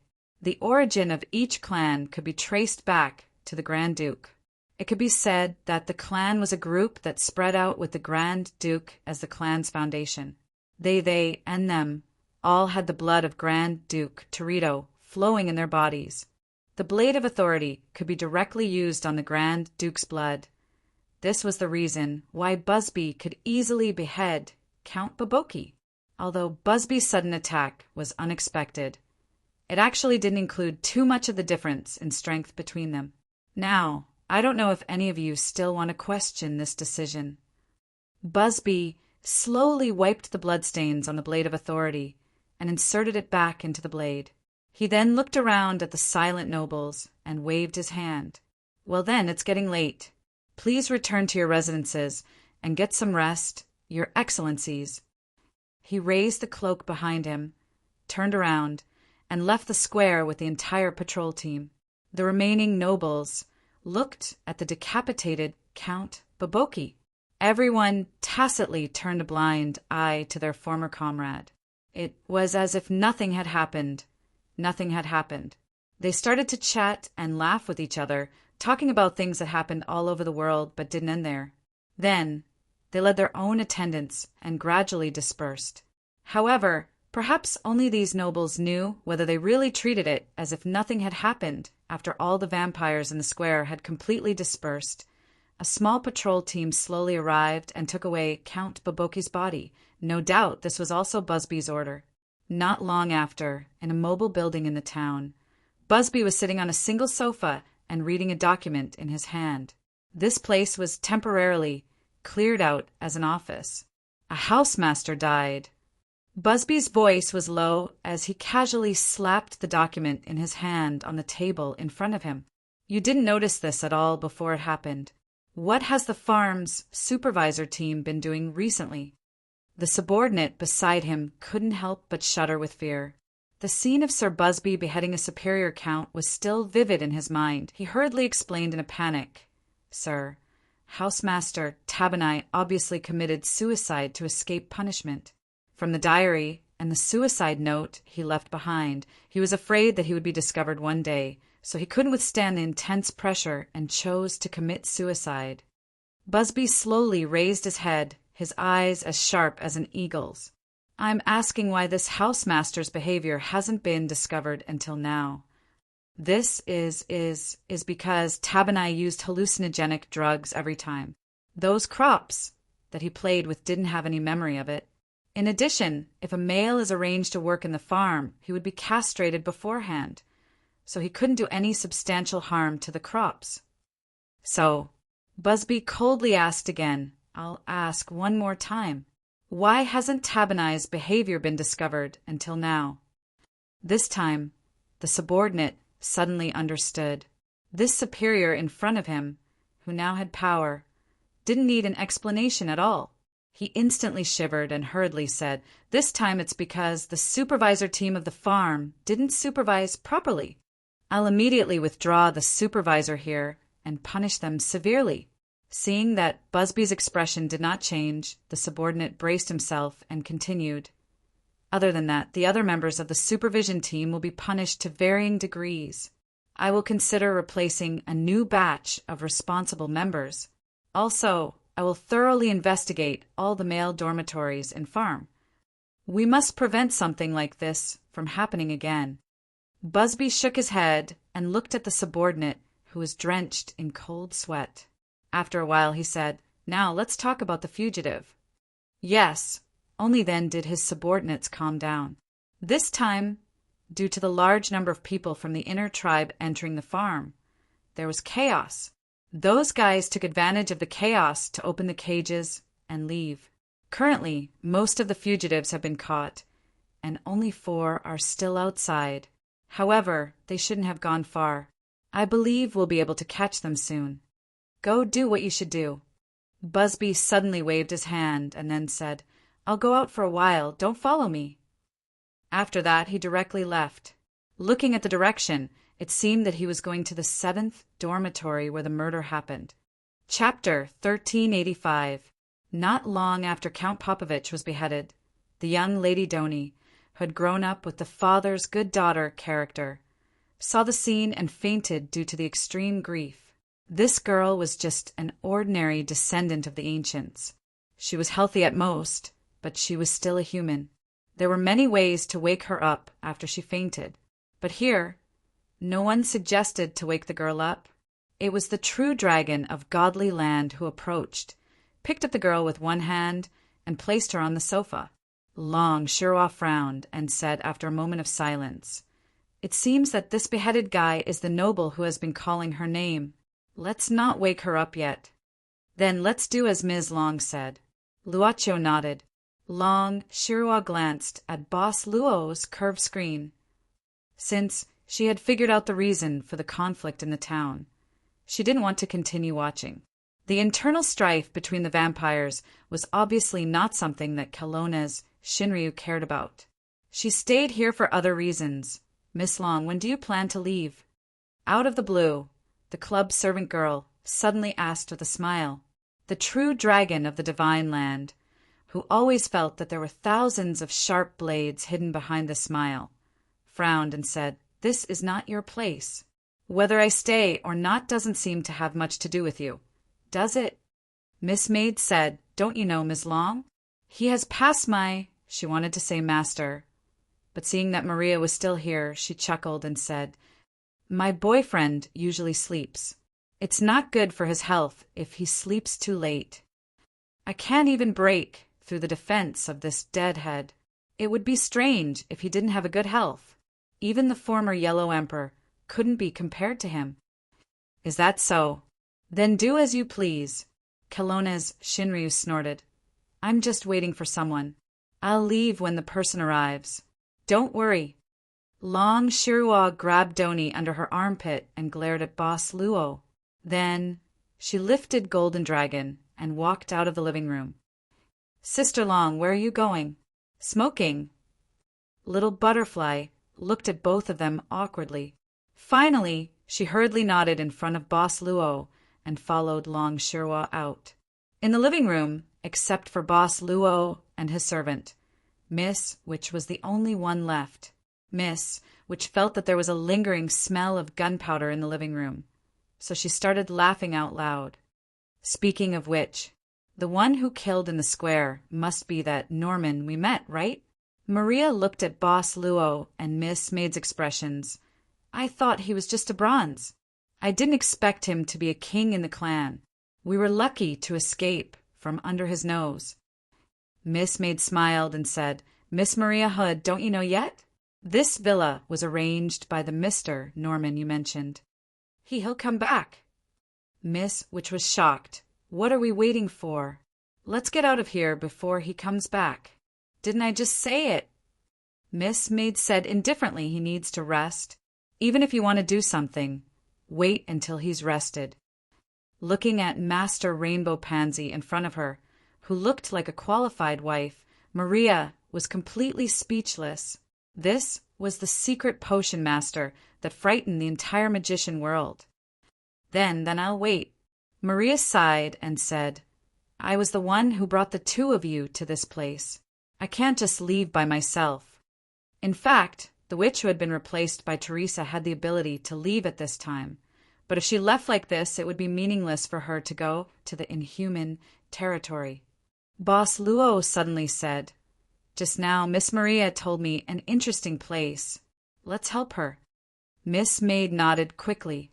She turned her palm and a bottle of secret potion appeared in her palm. "This is a recovery potion, at most a 5-star potion. Let Miss Teresa drink it, and her body should be able to recover." Maria was stunned, and then her hands trembled as she took the potion from Miss Maid's hand. A 5-star recovery potion. Except for some special types of potions, the recovery potion as a recovery potion was more valuable than many 6-star potions, even though it was a 5-star potion. At this moment, Miss Witch's eyes seemed to burst out dazzling light as if she was holding gold in her hands. She loved the potion bottle so much that she couldn't put it down. "But isn't it too expensive?" Maria took a deep breath and stuffed the bottle into her neckline. Then she said, "How can I accept this?"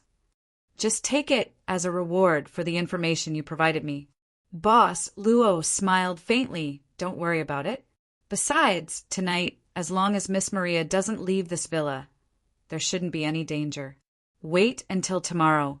Tomorrow. Maria blinked her eyes. Boss Luo smiled and said, Tomorrow will be a new beginning. Isn't that the saying? Haha, thank you for the encouragement. Mary shrugged. Then, Miss Maria, please do it yourself. After saying that, Boss Luo got up, turned off the curved screen, and left the living room accompanied by Miss Maid. This time, Maria didn't intend to ask them to stay. Anyway, she saw that the guys here, except for the girl whose breasts were slightly bigger than hers, were much stronger than her. These guys weren't afraid, so she didn't seem to have anything to be afraid of. Thus, Maria took out the 5-star recovery potion from the general's mouth. She wiped the bottle while exhaling and decided to just spend the night in the living room. But then again, Miss Witch muttered to herself, Why is this little brother magician so interested in the ancient tomb of the pharaoh? Could it be that ring is really special? She had an idea and then took out the backup messenger from her collar. Then she bent over the table and quickly wrote something and then stuffed it into the messenger. Finally, she released the messenger. After leaving the living room, the true dragon of the divine land found a place, the utility room under the stairs. He tied the golden dragon up again, knocked it half dead, and threw it into the utility room. After that, he began to wander around the villa again. After a while, she stopped in one of the rooms and put the girl Dooni on the bed. Seeing this, the little butterfly monster quickly covered the girl with a quilt. That girl, called Mina, she really disappeared. Long Shirua frowned and said, I walked around but didn't feel her presence. She should have completely left the villa. Miss Mina, Luo Dance asked curiously, Is there any problem with her? Problem? Long Shirua shook her head and said, There is a big problem. Look at this girl. Does she look like an ordinary 14 or 15 years old human? She looks like a prostitute. If she dresses up more old-fashioned, I will believe that she is an experienced procuress. Luo Dance said, Well, shall we go and ask the boss? He must know. Okay. Kelowna Shinryu nodded abruptly. The little butterfly monster, who originally thought that Sister Long would be the same as usual and scold the profiteer the moment she opened her mouth, was stunned for a moment. Can I? Kelowna Shinryu pondered and said, Well, we can ask. But we can't ask in front of that scheming girl. We have to ask secretly. Oh yeah. The true dragon of the godly land suddenly put his hands on the little butterfly's shoulders and looked at her seriously. Pian Xian, let me ask you, am I good to you? Well, why are you hesitating? Very good. Sister Long is very good to me. Kelowna Shinryu rolled his eyes. Well, you can eat whatever you like. I won't say anything about you anymore. But you have to do one thing for me. Oi! Kelowna Shinryu pulled the little butterfly monster's ears and whispered something. The little butterfly monster blinked her eyes and kept blinking. I've asked for help. I don't believe I can't win. I'm not afraid. At this moment, Kelowna Shinryu thought so. At this moment, Shinryu and the little butterfly monster had completely forgotten about the first pagoda master of the association who had come with them and hadn't returned yet. For Hui Yao, time had never felt so long. He had once immersed himself in the spiritual world for 3 whole months because he was thinking about the mystery of magic, but he was never as tired as he was now. His head felt like it was going to explode at any time. Fortunately, his understanding of magic was like a sieve with thousands of holes, but at least it was blocked. He didn't completely lose the power of magic and had to start all over again. But where was this place? His memory only stopped at the moment when he entered the bottom of the lost rift and saw a huge area covered in thick fog. Obviously, everything here was completely different from the gloomy, dark, and dangerous bottom of the lost rift. The sun, wind, clouds, and fields, the smoke from the kitchen, the village, the sound of children playing, and the fresh air. It was just like the Peach Garden Village recorded in the ancient text. The tranquility and peace that filled him all the time made his body and mind feel comfortable. The pain of the splitting headache seemed to have lessened a little because of this. "You seem to be fine now." A voice entered Hui Yao's ears. He turned around and saw an extraordinarily handsome young man walking in. He even looked a little demonic. Furthermore, there was something attached to the young man's shoulder. It was a vengeful spirit. Hui Yao recognized the thing behind the young man with just a glance. You saved me?" Hui Yao asked with a serious expression. The young man smiled. "Strictly speaking, it should be the one who saved you. When it was playing, it found you unconscious outside. Then it brought you to me." After saying that, the young man slowly walked closer and said, "Fortunately, I brought you here in time. If it was any later, I'm afraid your spirit would have completely collapsed." The master of the Huiyao Tower could not help but smile bitterly. It seemed like it was not the effort he put in before he fainted that worked. It was because he received help that he survived the crisis safely. The young man said, "You should be walking on the path of magic, right? However, you haven't mastered the few basic rules of magic in this subworld yet. It's not very wise of you to take the risk and try to integrate yourself with the other world. You should reach the limit of what you can achieve in this world before you start to think about taking the next step. It'll be safer." Hui Yao's heart was filled with disgust. He opened his mouth and said absent-mindedly, "Who are you?" The young man shook his head. "I don't know who I am either, but if you don't mind, you can call me by my previous name, Cain." Hui Yao's expression suddenly changed. He said in disbelief, "You're the original body of the Lost Fong? The origin of all vampires? Cain?" He suddenly understood that he had entered the inner part of the thick fog. The young man shook his head and said, "It's not wrong to say that I'm the original body of the Lost Fong in another sense. However, I'm not the origin of vampires. The birth of vampires in this world has nothing to do with Cain. Since you've tried to integrate yourself with the other worlds, you should be able to understand the unification of the legends." "I still don't quite understand." Hui Yao took a deep breath at this time. Suddenly his eyes lit up and he said, "If you're not stingy to discuss more with me, I think I'll be very grateful." The young man, Cain, looked at Hui Yao and seemed to be thinking about something. After a while he said, "You seem to be born with a strong desire for knowledge. From your eyes, I can see the exploration and desire for endless knowledge and truth." "What do you mean, sir?" Cain said indifferently, "If you're willing to stay, then stay. I can tell you some of the things that I know about the multiple worlds. After all, according to your current situation, it won't be long before you can personally come in contact with a small part of them." "Only a small part of them." Hui Yao took a deep breath. However, he was not discouraged. He used to be called a stupid student, but he never gave up on the exploration of magic. If he could learn more about the truth of the world, then in that case, would it bring him an opportunity to completely restore the core system of the Greek divine kingdom? As for his teacher, it should not be a problem, right? Anyway, there was nothing in this world that could baffle his teacher. Then he might as well stay here for a while. Chapter 1386. A multifaceted era. The explorers in space and time. The primordial world. The endless journey. Cain was simply narrating some things, and Hui Yao was completely mesmerized as he listened to it. He was completely attracted by everything in the big world outside of this huge world. "You're saying that once we break the shackles of the world, we'll feel some kind of call and search for it?" Hui Yao frowned and asked subconsciously, "So, any individual who reaches this standard will definitely feel the call?" "Many individuals will have the same doubts as you when they first feel the call." Cain thought for a while and said, "Is there a special individual who won't feel the call?"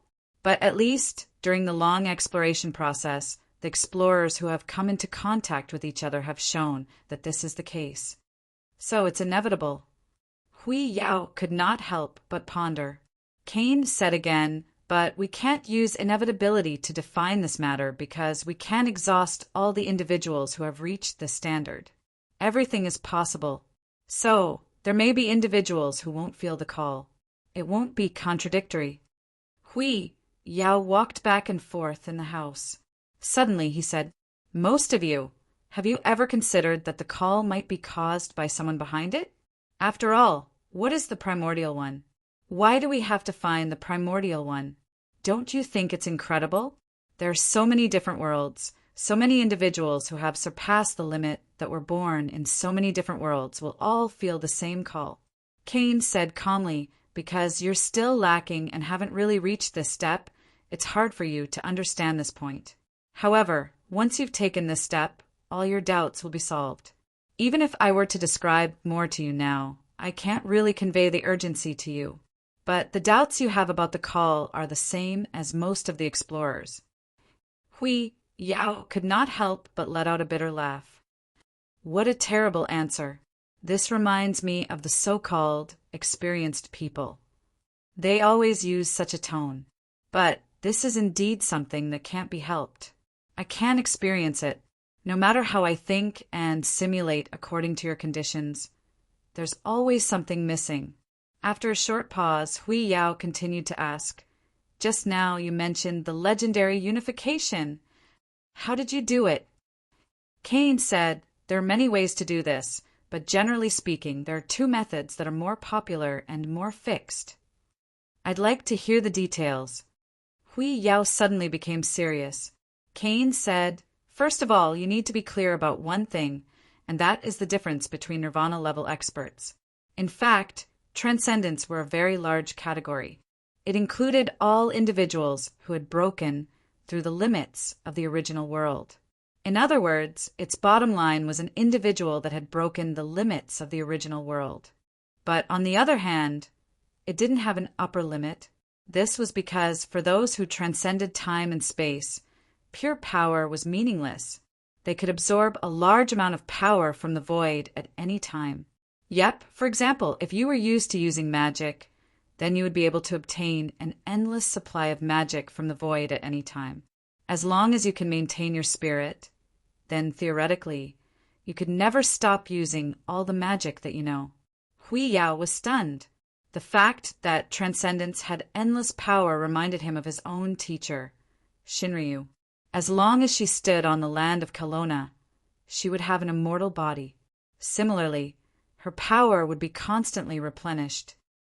If both transcendents couldn't exhaust each other's power to determine the winner, then if there was a fight between the two transcendents, wouldn't there be no result? Yao suddenly frowned. "You've neglected one point," Cain said indifferently. Cain said calmly, "I've already told you. With this kind of power, you can continuously use all the magic spells you know." "All the magic that I know."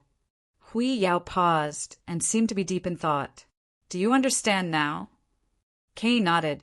This individual who was close to that standard had a rather agile mind. He was a smart little fellow. What determines the outcome of a battle between transcendents is the different amount of knowledge that each of them possesses. Yao suddenly raised his head. The party with more knowledge might not necessarily win the battle, but it would definitely have the upper hand. "Yes, you can understand it that way, although it's not comprehensive." Cain nodded. However, the more worlds one explores, the stronger the transcendence will become. Yao suddenly had an epiphany and said, "Through the other self in the multidimensional world, one can quickly grasp the knowledge of the other world." He lowered his head and walked faster and faster in the house. "The other self has been living in the other world and has fully understood most of the things in the other world. It's equivalent to a fully ripe fruit. But how should I pluck it? Overlap. Overlap? No, it's not enough to just overlap. Memory sharing? But will the two sides be equal?" Cain looked at this young human in surprise. He didn't know if he had realized all these in such a short period of time, or if he had thought of it because of some kind of revelation. He slowly said, "These are the two mainstream methods of the unification of legends that I'm going to talk about next. One of them is the most known method used by the transcendents. At the same time, it's also the most convenient method to kill the other self in the other world. Kill the other self? Hui Yao was shocked.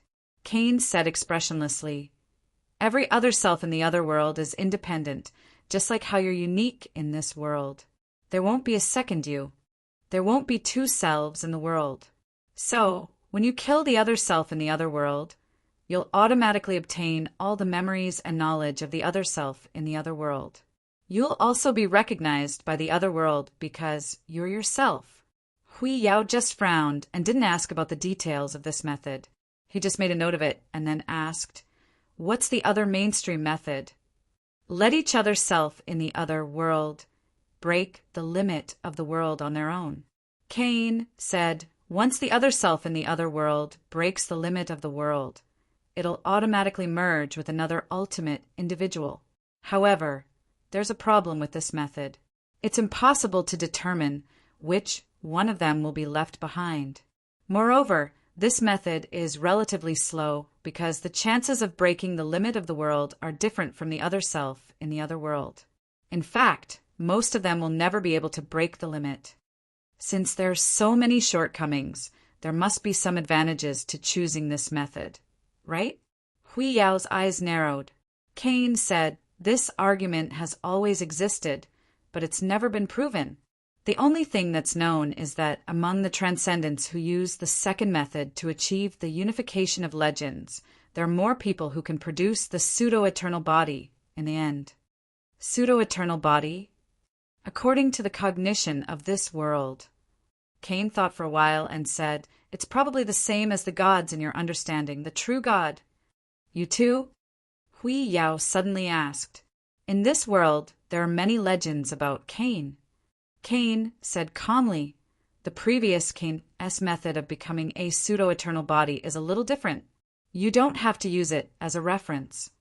That means, other than the mainstream method, there are still other ways to bypass the unification of legends and achieve the so-called pseudo-eternal body stage. Am I right?" Hui Yao's eyes flashed with more desire for knowledge. "However, this time," Cain said calmly, "however, I don't suggest that you try this method in the future. At the same time, I don't intend to reveal this to you." "Oh, sir." Hui Yao was stunned. He shook his head and said, "The feeling you give me is that you don't seem like a wise man who has experienced many worlds." Cain said, "Like what?" Hui Yao thought for a while and said, "More like some kind of machine." Cain was not angry. He just nodded. "I think you'll need some time to digest this information. Besides, the amount of information in your mind is still very chaotic. You'll need more time to sort out. Otherwise, I'm afraid your original understanding will be overturned again." Hui Yao could only frown. He knew that this was the end of the conversation. However, Cain did not intend to chase him away. "I'll come back after 3 hours." Cain left these words. Hui Yao, sorting out so many chaotic things in 3 hours? It's impossible to do that, right? Cain had already left quietly. Hui Yao sighed slowly. Although this mysterious man in front of him called himself Cain, he could not completely trust him. Besides, he also said something about the other world. This attack wasn't any weaker than Yari's spiritual attack. But Hui Yao could not help but mumble to himself, "The gods in our world. Could it be that they also came from the other world?" Farm. A figure was quietly shuttling through the streets of the town. The direction was number 7 dormitory. This was Busby, who had left his temporary office. At this time, he could finally free himself from his official duties. He planned to secretly visit his sister, Mina, in number 7 dormitory. However, when he was about to reach number 7 dormitory, he discovered something strange that made him stop in his tracks. It was a very faint smell of blood. It was not the smell of human blood, but the smell of blood left behind by vampires. It came from a building on the road. It was a church. Of course, the church would not consecrate anything about him. The existence of this church was purely because of the preferences of some nobles. In order to obtain the blood of the priestess of purity, Busby frowned and entered the building in a flash. Soon, he found the source of the smell of blood. A black flame that was about to burn out appeared in front of him at this moment. There were traces of a light fight in the surroundings. The flame that was about to extinguish was burning a corner of a uniform. Beside it were two standard weapons of the patrol team members. Looking at the scene in front of him, Busby could not help but frown. Then he felt something and raised his head abruptly. He saw a figure standing on the flower window above the church. The figure was wearing a black robe and did not look like a strong person. He tried to see the other person's appearance, but what he saw shocked him. It was a face that was deathly pale, and at the same time, half of it was covered in black flames. Those eyes even contained a fury that moved even him. However, the other person's expression was so calm. It was as calm as the surface of the sea without wind. Busby glanced at it and suddenly waved his arm. 3 light swords with blood-red light pierced toward the figure above. However, the moment these 3 blood-colored swords were about to hit their target, they actually started burning black flames. "Why did you kill them?" Busby asked with a frown. However, the figure on the flower window sneered and whispered in a cold voice, "I didn't expect to meet a traitor so soon." "What?" Busby was startled. The figure on the flower window sneered. "After becoming a vampire, you forgot so soon." "Woman?" With a whoosh, Busby unfolded his wings. However, the figure in front of the flower window waved his hand, and a huge black fire tornado rushed toward Busby. He calmly dodged it, but the black fire tornado was very agile and exploded into dozens of fire tornadoes, covering almost all the space he could dodge. Busby was shocked and subconsciously closed his huge bat wings, blocking the exploding flames outside his body. A kind of bone-piercing pain caused the usually reserved him to have no choice but to reveal a pained expression. He let out a muffled groan, and his wings spread out, extinguishing the flames that covered them. However, the mysterious figure in front of the flower window had disappeared. "I'll take your life last, traitor." Only this sentence echoed in the church.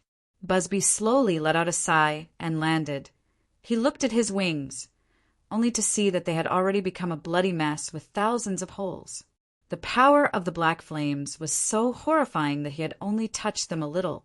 Suddenly, Busby's expression changed.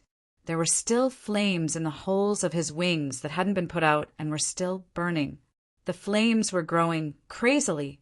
Busby gritted his teeth and grabbed the roots of his wings with both hands. He growled in a low voice and tore his wings apart. Hwah! Hwah! The torn wings were tossed into the air and then engulfed by the black flames. Busby's face was pale, and the 2 huge wounds on his back were dripping with blood.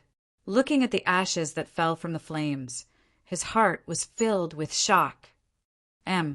Chapter 1387. Meow walked quickly on the streets of the town. She had a very clear goal. The black flame on her cheeks flickered as if it was some kind of reminder. She couldn't help but slow down. Her cold eyes were sizing up a few vampires who were patrolling at night. They were probably not members of the patrol team, but the vampires who were supervising the farm. Their main job was to prevent the crops from quietly moving at night. A sense of hunger arose spontaneously. Meow felt as if there was a pair of big hands behind her that were controlling her body, making her step towards the vampires. The black flame gave her a very strong power, but this power couldn't be maintained for long. It was more like a special weapon, and the targets of her revenge, the vampires, were the source of energy for this weapon. She needed to continuously use the black flames to burn the vampires and devour their souls in order to provide the energy for the black flames to be used. Apart from that, she couldn't use this flame to devour other souls. It was a very strict restriction, but because of the strong restriction, the power of the flame was also strong. It allowed her, an ordinary descendant of the ancients, to have the ability to easily destroy vampires. She approached them like a ghost. When the black flame suddenly burned behind them, They didn't even have time to react. They didn't even leave behind a word. All that was left was a pile of ashes. As if it had eaten its fill, the black flames once again burned steadily on Meow's cheeks, blooming with a faint grayish light. Power filled her body again. Without any hesitation, Meow arrived at the first destination of this trip at the fastest speed, the place where her companions were locked up. A low and deep voice that seemed to carry a bit of pain could be heard continuously. In the dungeon, many people who were trapped here raised their heads one after another. Their appearances were truly too miserable. The wounds on their bodies were like a crisscrossing spider web. The physical torture was still considered light. Because there were already some who couldn't hold on and had completely collapsed. They were alive, but they didn't react at all as the vampires tortured them. The leader's name was David. He was once kidnapped by a pure-blood hunter from another clan's farm. After a few rounds, he finally escaped from a lower-level vampire noble who bought him. He knew the tragic fate of all the crops. He was determined to end the vampires' enslavement of the ancients. Soon, David found companions with the same goal. They were humans who escaped from the farms earlier than him. They began to quietly sneak back into the farms in an organized manner, spreading the idea of freedom to the children in the farms. They were like viruses in the eyes of the vampires, destroying the crops at a terrifying speed. Perhaps they were greedy. More than half a month ago, David planned a large-scale escape. But their continuous success seemed to have made them forget the huge natural difference between normal humans and vampires. Even so, David glared at the servant of the vampire who was dozing off outside the cage. Even so, a human would not be able to win against such a servant in a direct confrontation, let alone now that he was riddled with scars. Unwilling, unwilling, unwilling, unwilling. Bright red blood flowed out of his eyes as he opened them. His lips had been bitten to the point of bleeding, but other than the abrasions on his wrists caused by excessive force, he did not manage to break free from the shackles. "It's my fault." David closed his eyes in pain. He didn't even dare to look at his dying companions who were also tortured. Then a black flame suddenly ignited on the servant's body. In the eyes of all the revolutionary army trapped here, as they called themselves, the guard who was engulfed by flames couldn't even make a sound at this moment. It simply fell to the ground and rolled around crazily. Then it suddenly stopped moving and turned into ashes.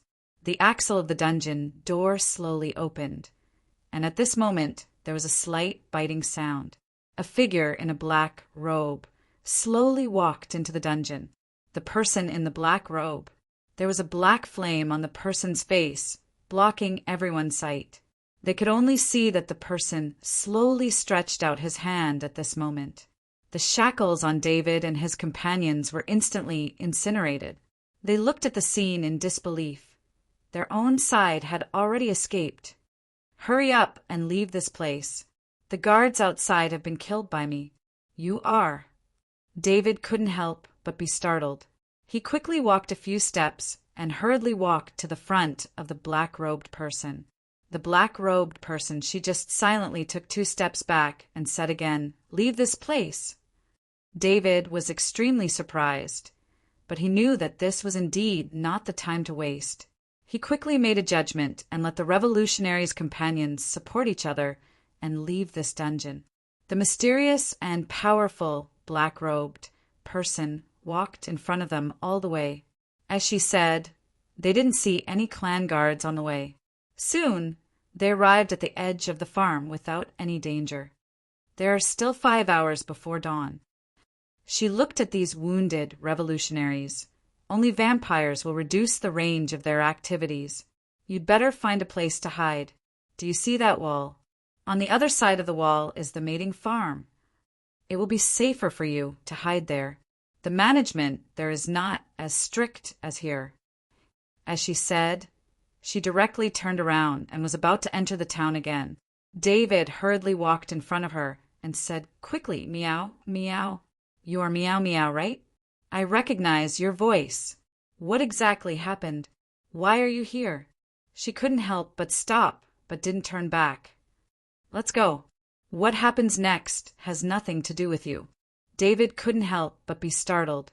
He reached out and grabbed her wrist. He said anxiously, "Meow meow." What happened? Where's Aziz? Didn't he escape with you? Don't touch me. He didn't expect her to react so violently at this moment. She waved her hand, and there was a faint black flame flowing. David's whole body was hit and flew out.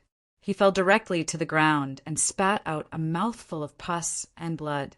David coughed and finally got up with the help of his companions, but everyone was looking at her in surprise.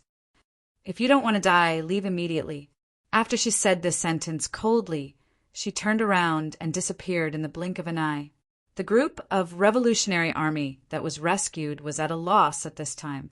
Is she really Meow Meow? Why do I feel like she has changed into another person? Yes, Meow Meow has always been very gentle. David, what should we do now? David took a few deep breaths, then gritted his teeth, put his finger into his mouth, and then broke one of his teeth. There seemed to be something hidden in the tooth. The last one. David thought in his heart. It was a small pill. David swallowed the pill that was hidden in his teeth. He closed his eyes, and the injuries on his body began to recover rapidly. He looked at his companions and said, "In addition to Meow Meow and Aziz, there are 2 other companions who have escaped. They are probably still hiding in the farm now. I have to go and help them. You guys go to the mating farm first and wait for me. After dawn, if I don't meet up with you, leave immediately. Ignore them." David, this operation has failed. We have lost contact with the leader for more than half of the time. David said in a low voice, but failure is not terrible, because the enemy we face is originally 100 times, 1,000 times more powerful than us. Killing any one of us is so insignificant in the eyes of the vampires, but to us, killing a vampire is a great victory. Even if we are weak, there will be a day when we will use our lowly hands to send them to eternal damnation with our own hands. We will use this weak body that has never been in their eyes to complete the real resistance and liberate all our companions. The fire of darkness will eventually be extinguished, and the light of dawn will always be bright. What you need to do is not to stop me, but to safely evacuate so that I don't have any worries. You be careful." His companions came forward one by one and gave David a hug. When his companions had disappeared in the night, David slowly breathed a sigh of relief, then pulled himself together and sneaked into the town again. "Listen, you first do this, then do this, then do this, and finally do this. Do you understand?" Sister Long's words kept replaying in her mind. Like reciting a book, the little butterfly monster was trying to simulate Kelowna's plan to Shinryu. In the corridor of the villa, she was looking for Miss Maid. At this time, the little butterfly monster suddenly thought of a problem. If Sister Yi is not alone, but with the boss, how do we continue? And do we really have to do this? It's too late to go back and ask now. While she was hesitating, the little butterfly monster suddenly felt that something seemed to be approaching her from behind. She was startled, and when she turned around, she found that it was Sister Yi who she was looking for. "Did I scare you?" Miss Maid smiled at this time. "Listen, you first do this, then do this, and finally do this. Do you understand? Do you understand? Do you understand?" In her mind, she seemed to hear the voice of Long Shirwa. As if the replay button was pressed, it kept repeating in her mind like some kind of scripture. "Aye." Luo Dance opened her mouth at this time. Miss Maid seemed to be very patient, just smiling and waiting for her to finish her words. "Sister Yi, don't you need to accompany the boss? Why are you here?" The little butterfly monster suddenly changed the topic, but she only felt that Shinryu's voice started to replay crazily in her mind. Now, the feeling was no longer just ringing in her head. It was as if there were thousands of true dragons of the divine land beside her, and they were repeating the same thing in a broken voice beside her. "If it's me." Miss Maid chuckled, but she didn't continue. "Miss Pianxian, you don't seem to be feeling well, do you? Hey." The little butterfly monster smiled embarrassedly. She felt that her head was about to explode, and then she saw stars. The whole world was spinning. In the next second, she dashed towards Miss Maid. At the moment when she was about to fall, Yu Yi slightly opened her mouth. There was a moment of hesitation, but it didn't affect her actions. Before the little butterfly monster fell to the ground, she had already reached out to support her. The little butterfly monster now lowered her head, looking unconscious.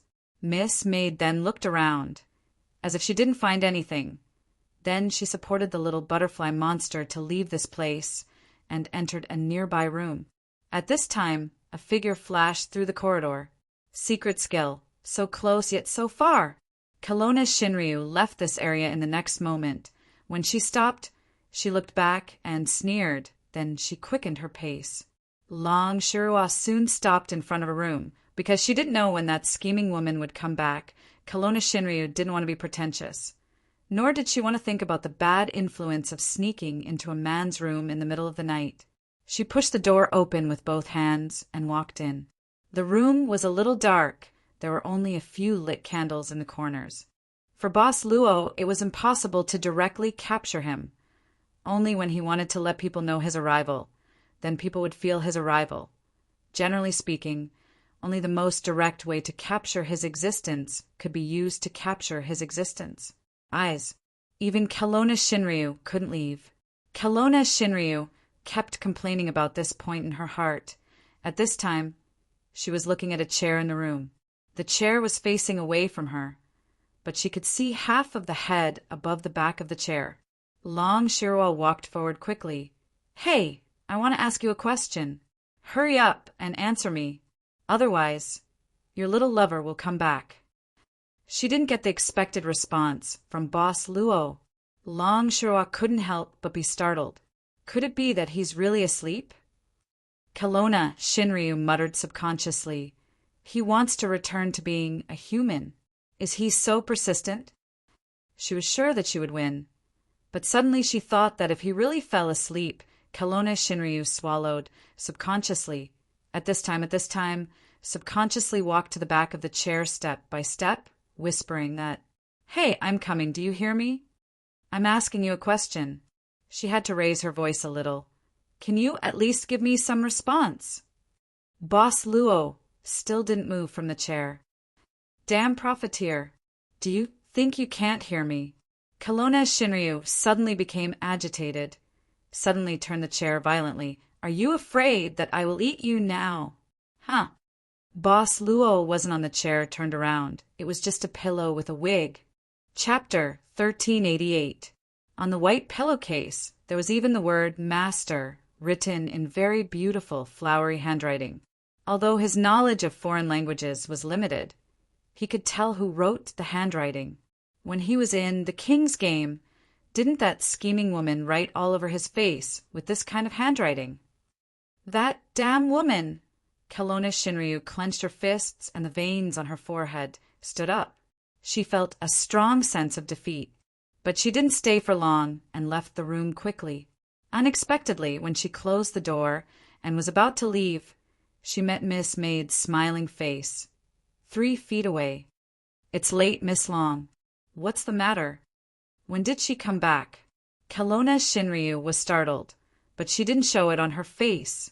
She combed her hair and said indifferently, "You have to ask your master." "Oh, didn't he tell you?" Miss Maid chuckled. "If it's not something important, he doesn't need to tell me." Kelowna Shinryu shrugged. "Maybe it's something more important. So he doesn't want to tell you." Miss Maid covered her mouth and chuckled. "If that's what he thinks, then I don't need to know. Since it's such an important thing, I don't want to disturb. Miss Long, do you want to continue?" The true dragon of the godly land suddenly thumped his shoulder and said, "Oh, I'm a little tired. Some people are too enthusiastic, making me. Oh, it's late, I'm sleepy too. Servant, let's continue the servant's work." She seemed to treat Miss Maid as air.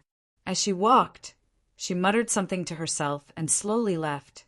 Looking at the true dragon of the divine land leaving, the servant girl in front of the door bowed slightly and said politely, "Good night, Miss Dragon." The true dragon of China didn't even look back as she calmly left. She only felt that this was just a strategic retreat. How annoying.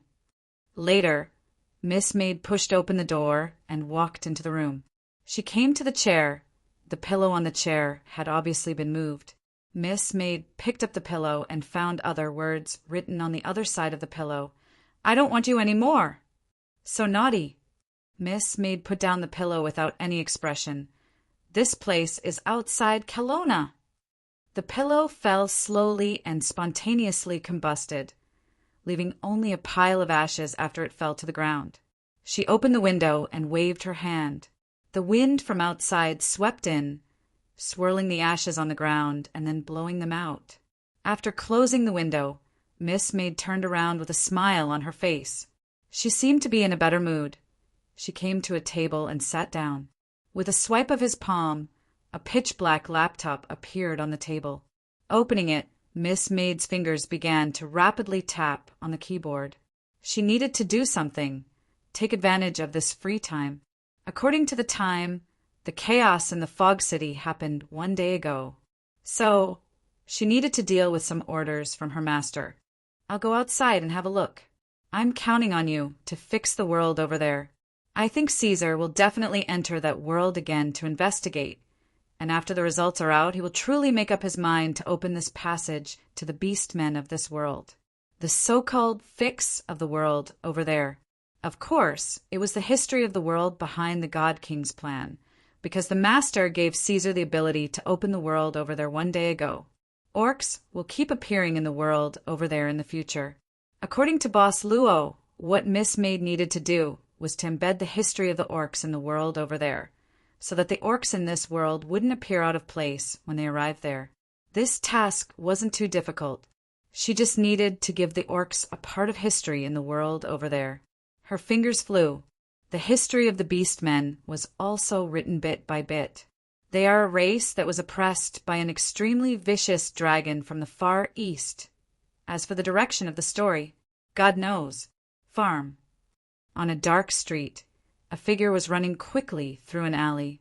He couldn't make a sound when he landed, so he could only minimize the sound he made when he moved and try his best not to disturb the surroundings.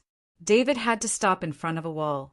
He ran a few steps and then grabbed the top of the wall with his hands. He flipped over easily like a master of parkour. With the help of the last pill, his injuries were not only healed in a short time, but also his physical strength was greatly improved. But even so, he still couldn't defeat a vampire servant. The revolutionaries were in a difficult situation. Although the activities in these years had liberated many descendants of the ancients, there were a group of people without an official identity in the inhuman domain. No place could take them in. They could only hide and then mix into different chaotic areas to find living materials. This kind of recovery medicine was just the most common thing in the eyes of the non-humans in the inhuman domain. But for the Revolutionary Army, it was a material that they almost needed to sacrifice their lives to get out of danger. The improvement of physical strength was only temporary. David needed to constantly calculate the consumption of physical strength.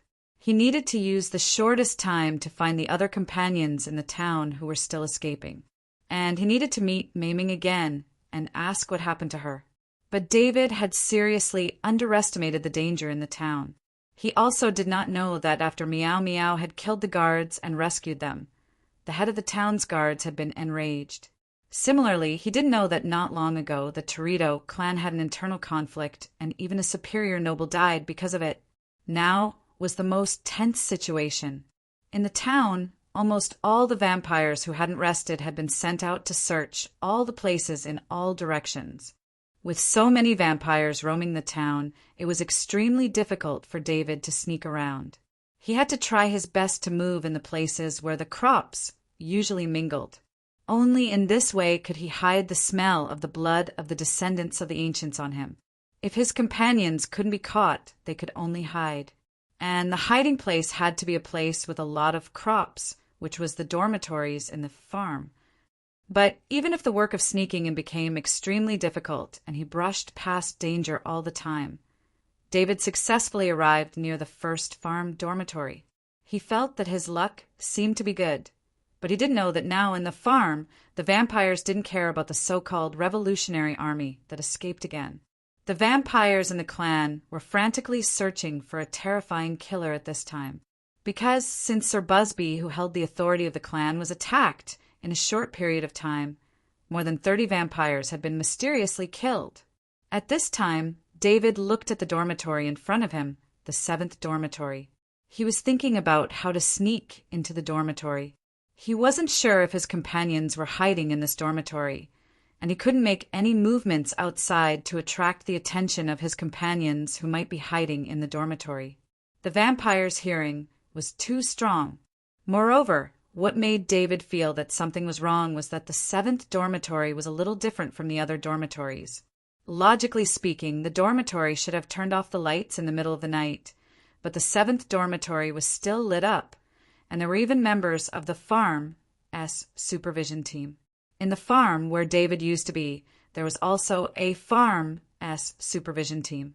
Usually, vampires were the supervisors, and the subordinates were a mix of vampires and descendants of the ancients. The proportion of the ancients' descendants was even larger. They should also be humans, but it seems that they haven't turned into servants yet. David carefully judged that the few humans walking in the 7th dormitory were still willing to become the vampire's minions after knowing the truth. A certain thought quietly emerged in his mind. David carefully approached the dormitory. After climbing over the courtyard, he hid under the wall and carefully looked into a room where the curtains weren't completely drawn. In the room, a naked woman was hung up in the air. As for the 3 former crops who had become supervisors, they mercilessly swung the whip in their hands and whipped the woman. She screamed in pain. I really don't know. I really don't know. The woman was painfully begging for mercy. At this time, one of the men waved his hand and stopped the others from whipping her. He said coldly, "You worked with Tabanai for such a long time. You've always been his assistant and managed the 7th dormitory. How could you not know that he secretly played with the most valued crops of the nobles?" "I really don't know." The woman cried bitterly. "I'm just a deputy. There are many things that I can't participate in. I really don't know anything." "Humph. Still stubborn. Tell us, did you kill Tabanai or not?" The man in the supervisor group said sternly, "Did you murder Tabanai and make it look like he committed suicide in order to replace him?" I really didn't. I really didn't." "Ah, humph. I think you knew everything that Tabanai did, but you didn't report it immediately. Perhaps you and Tabanai are accomplices. How could it be impossible?" "Ah, you're an accomplice, right? You must be an accomplice. You were afraid of being exposed, so you acted first. You killed Tabanai, the supervisor of this dormitory, and you pushed all the blame onto him. In this way, you can rightfully replace him and become the new dormitory head. Then you can continue to use your power to play with the most valued assets of the nobles, right?" The woman was completely driven mad by the whipping. Now, she was suffering the painful whipping and hearing their roaring accusations. Suddenly, she held angrily, "How could you? How could you? You're also human. How could you? How could you be like those demons and regard your own kind as crops? Regard them as the assets of those demons. How could you? Humph! You dare to call the great nobles demons. Even the benevolence of the nobles can't forgive your sins." The man in the lead snorted, "Even if Tabanai's death has nothing to do with you, your insulting of the nobles is a capital crime." The woman was so angry that she laughed. "From the beginning, you never intended to let me go. You bastards." The man walked directly to the woman and pinched her chin, facing the woman's hateful gaze. "I hate your gaze." With that, the man punched the woman's face without any hesitation. The woman's nose was instantly twisted, and she spat out blood. "Bastard, bastard," lowering her head and bleeding. She still cursed with resentment in her eyes. The man sneered, retreated a few steps, and then waved his hand. A man from the supervision team walked to the woman's back with a sneer and unbuckled his belt. The moment the man's pants fell down, the woman couldn't help but shout angrily, "What do you want?" The man in the lead sneered, "You're very lucky, aren't you? You can stay and become a dormitory supervisor if you're outstanding enough. I don't know if those crops who came of age at the same time as you ever resented you." The man behind the woman took another step forward and grabbed her waist from behind. She became even angrier, and a trace of panic appeared in her eyes. The man in the lead of the supervision team laughed and said, "Why don't you come and experience what your peers have experienced in the mating farm? After all, no matter what, from the file, you are still a pure virgin. Let me go. Let me go. I'll curse you. Curse you, bastards." The man in the lead sneered, "Anyway, you'll be thrown into the mating farm sooner or later. Why don't we let you experience it in advance, so that you won't get used to it later? Don't worry, we'll educate you well." With that, the third man in the lead walked to the front of the woman, and then took out his ugly thing, pressing the woman's head down with one hand. Just as the two ugly objects were about to pierce into the woman's mouth and back, David broke through the window and entered. "I'm ashamed to live in this world with you, bastards." Chapter 1389. They were indeed on the side of vampires, but they were still human beings, not even servants. David, who broke in through the window, had more physical strength than the three men of the supervision group due to the residual effect of the drug in his body. David, who had broken through the window, hit the back of one of the men's head with his elbow. This one hit heavily injured the man and knocked him to the ground. When the other two men from the supervision team saw this, they immediately reacted instinctively and rushed over. David picked up a chair and swung it at the two men. In just a moment, David, who had the upper hand in terms of stamina and strength, successfully placed all three men on the ground. The nobles won't let go. The man on the ground spat out a mouthful of blood and stared at David. Unexpectedly, David was expressionless at this time, raised his head and stomped down. This time he directly stepped on the man's throat and directly crushed his throat. "Wait, we are also human beings." Looking at David's cold-blooded means, the remaining two men hurriedly said in horror, We were just forced." David pulled out a dagger from the boots of the dead man and directly stabbed the other two men. "I swore that I would save all my human companions, but not including animals." He pulled out the dagger from their bodies. His clothes were stained with blood, and the dagger was also dripping with blood. He walked step by step to the naked woman, who was hung up. The woman looked at David in horror. At this time he held the dagger in his hand and directly waved it at her. The woman closed her eyes in horror, but suddenly felt her body was loosened and she fell to the ground. She was liberated.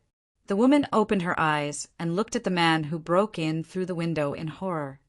Hydrogen peroxide or alcohol. David looked coldly at the woman sitting on the ground and said, "WH, what?" The woman didn't respond. "I said hydrogen peroxide or alcohol." David stared straight into her eyes. "If you don't cover the smell of the blood, it will soon be noticed by the vampires. Do you want to attract the real vampires?" The woman shuddered.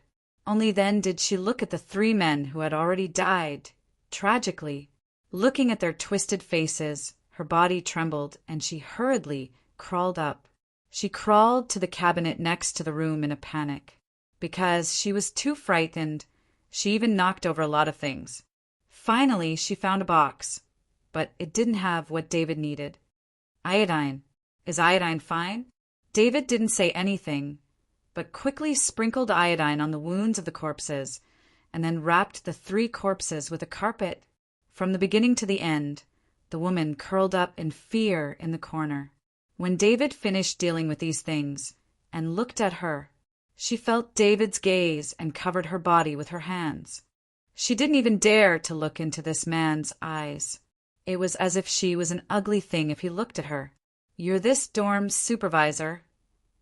David looked at the woman with uncertain eyes. He still hadn't put down the dagger in his hand. The woman said fearfully, I'm just a backup. The housemaster here is already dead. A backup is also a housemaster. David slowly walked to the woman. Whether it's the supervisory team or the housemaster, they just surrendered to the vampires and gave up their human identity to survive, helping them to enslave us. Seeing David raise the dagger in his hand, she knew that she might end up like the 3 men from the supervision team in the next second. Under the strong will to survive, the woman suddenly screamed, Even if you kill me, it won't do you any good. Let me stay. Maybe I can help you. What can you help me with? The dagger stopped in front of the woman, but she knew that if she couldn't say anything useful, it would still stab into her body.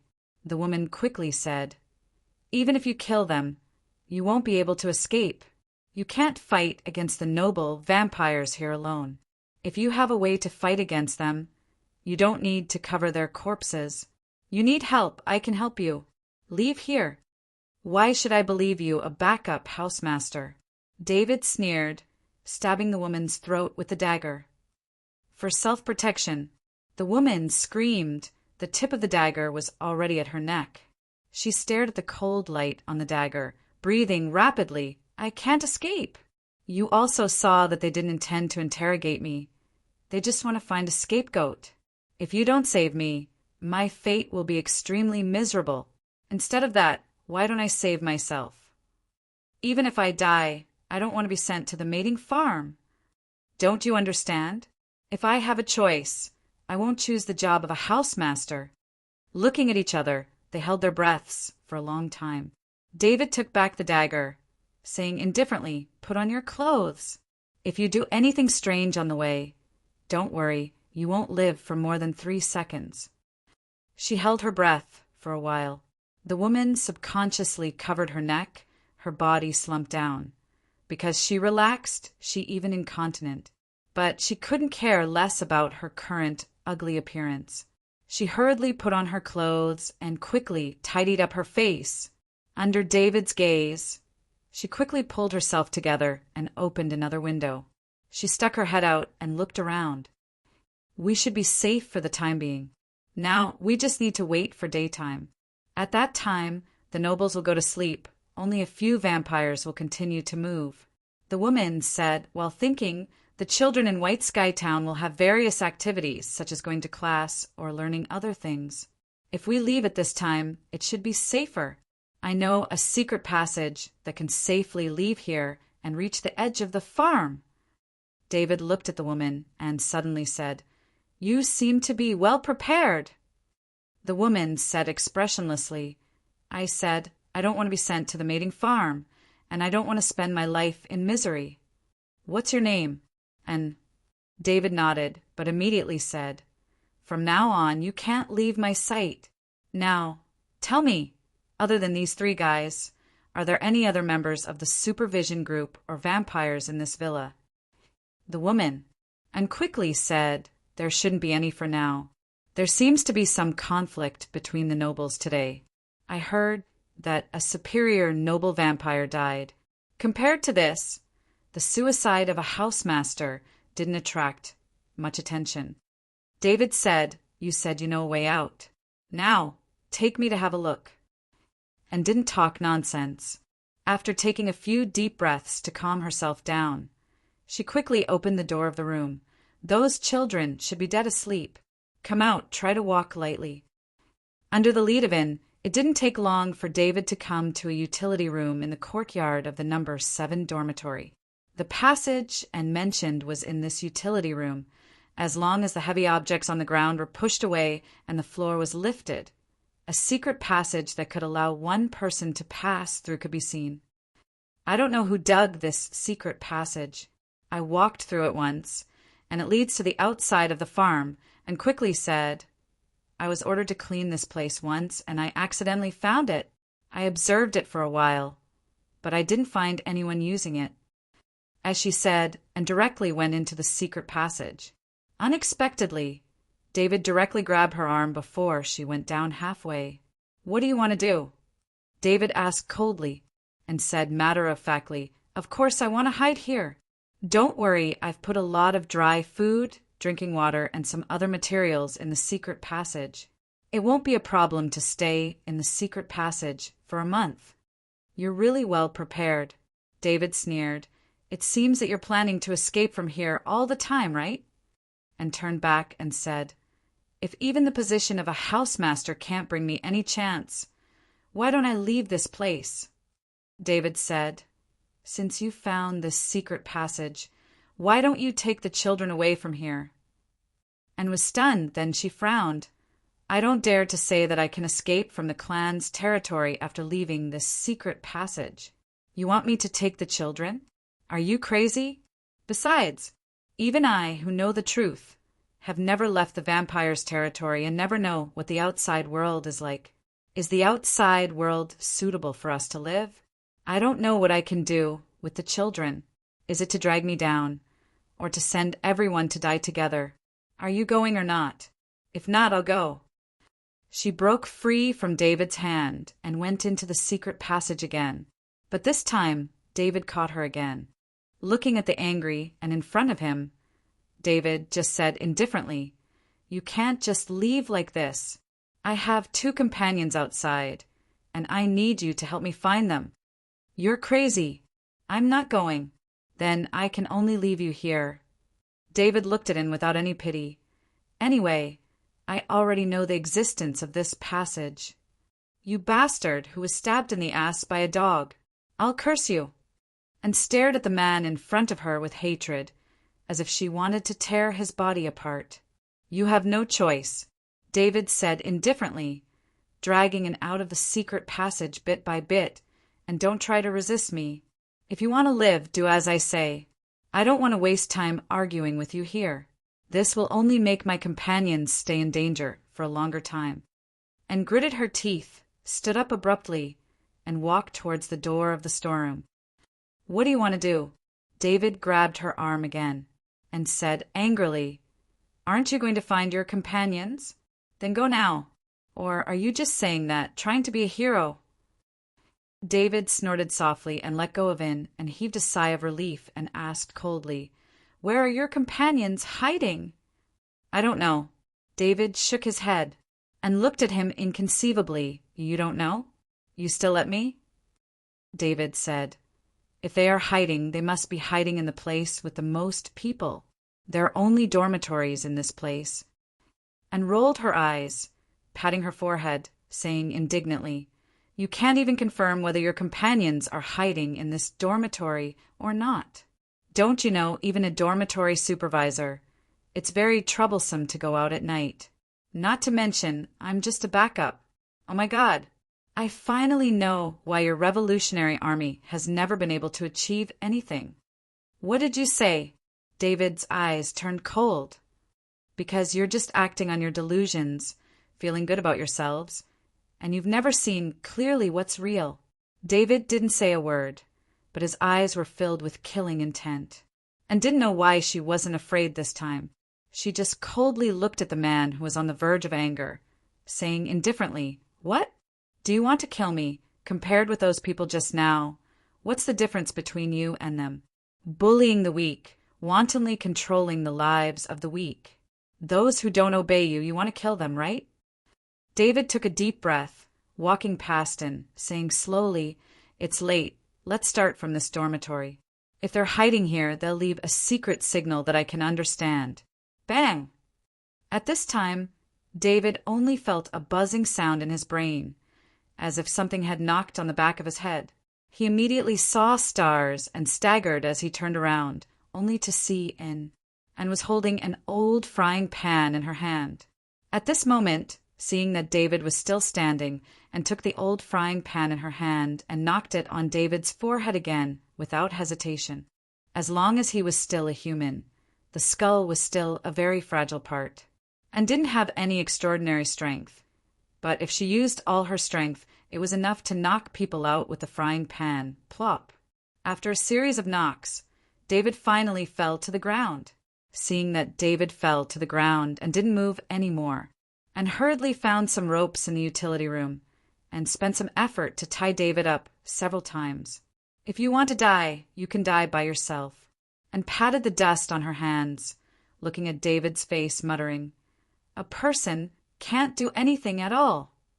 With this, and directly lifted her skirt, walking quickly to the entrance of the secret passage. When she was about to jump in and escape from this place, she suddenly saw someone appear in the secret passage. It was the face of a young man with black hair and black eyes. "It leads to here." The young man looked up, looking at the woman who lifted her skirt and opened her eyes wide, smiling slightly. "Excuse me, can you let me out first?" "Madam?" "Luo. Boss. M." Chapter 1390. Hearing this, she was stunned for a while before she suddenly had a bigger reaction. She instinctively stepped back. However, after taking 2 steps back, and accidentally stepped on something on the ground. It seemed to be a rolling pin. This was a utility room, so there were many odds and ends here, and lost her balance because she stepped on the round wooden stick. She fell back and hit her waist, then fell to the ground. At this time, a faceplate was tilted upward because of the cabinet. It was about to fall on, and she instinctively covered her head with both hands, hoping that it would not hurt too much. But it didn't, and opened her eyes slowly and found that the rolling pin was in the hands of the young man who came out of the secret passage. "Are you okay?" You, who are you?" In a panic, and grabbed the rolling pin that tripped her with both hands. She knocked down David, but it didn't mean she was good at fighting. She just made a sneak attack. Boss Luo put down the face plate in his hand. Seeing and lying on the ground, Boss Luo reached out his hand. "Can you stand up?" He didn't seem like a bad guy. For some reason, she felt a sense of security, and instinctively reached out her hand to the unfamiliar young man, and with his help she stood up.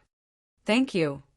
She didn't know why she said that, but soon she became alert. "Who are you?" Boss Luo smiled. "I didn't sleep last night, so I wandered around. I didn't expect to find a secret passage at the place where I stayed. Out of curiosity, I walked along the passage. Besides, I just lost something, so I wondered if the thief also left through this secret passage, something like that." "Oh, I see.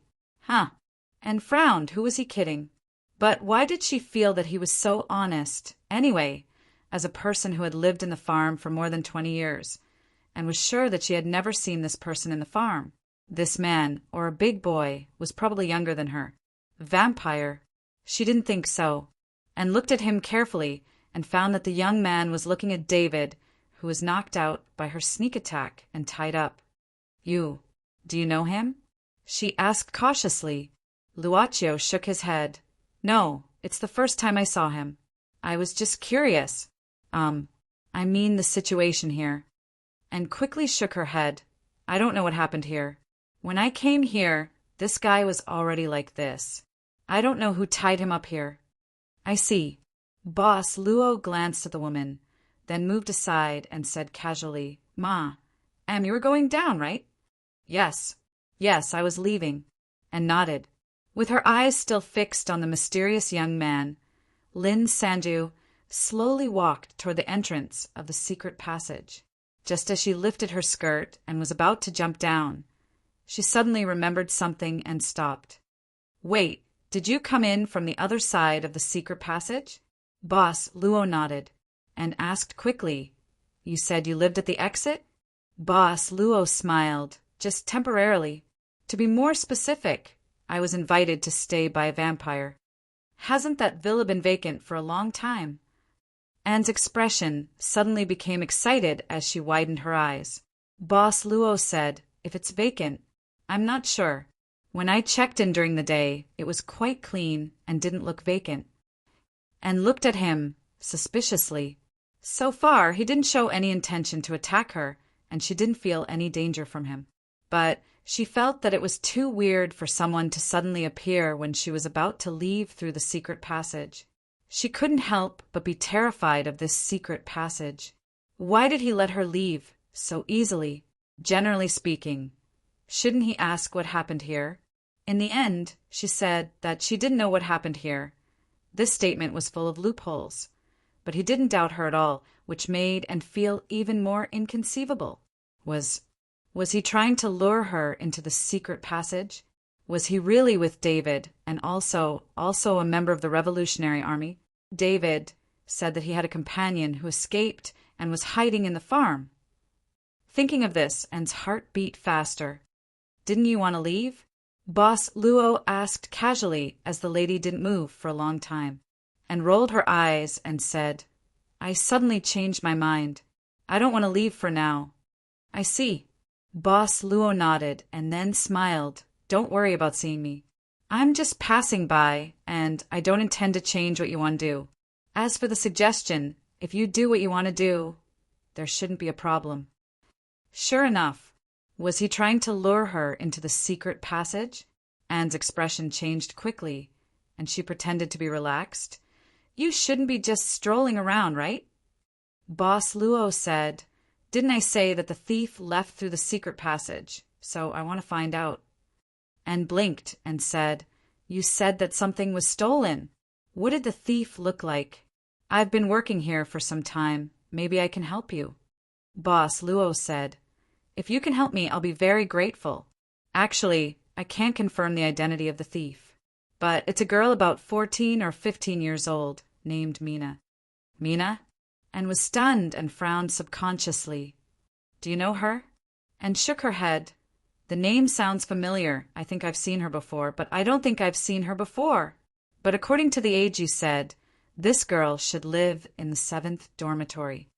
Very useful information. Boss Luo smiled and said, Thank you so much. In return, I'll give you a piece of information. Say it, and said quickly.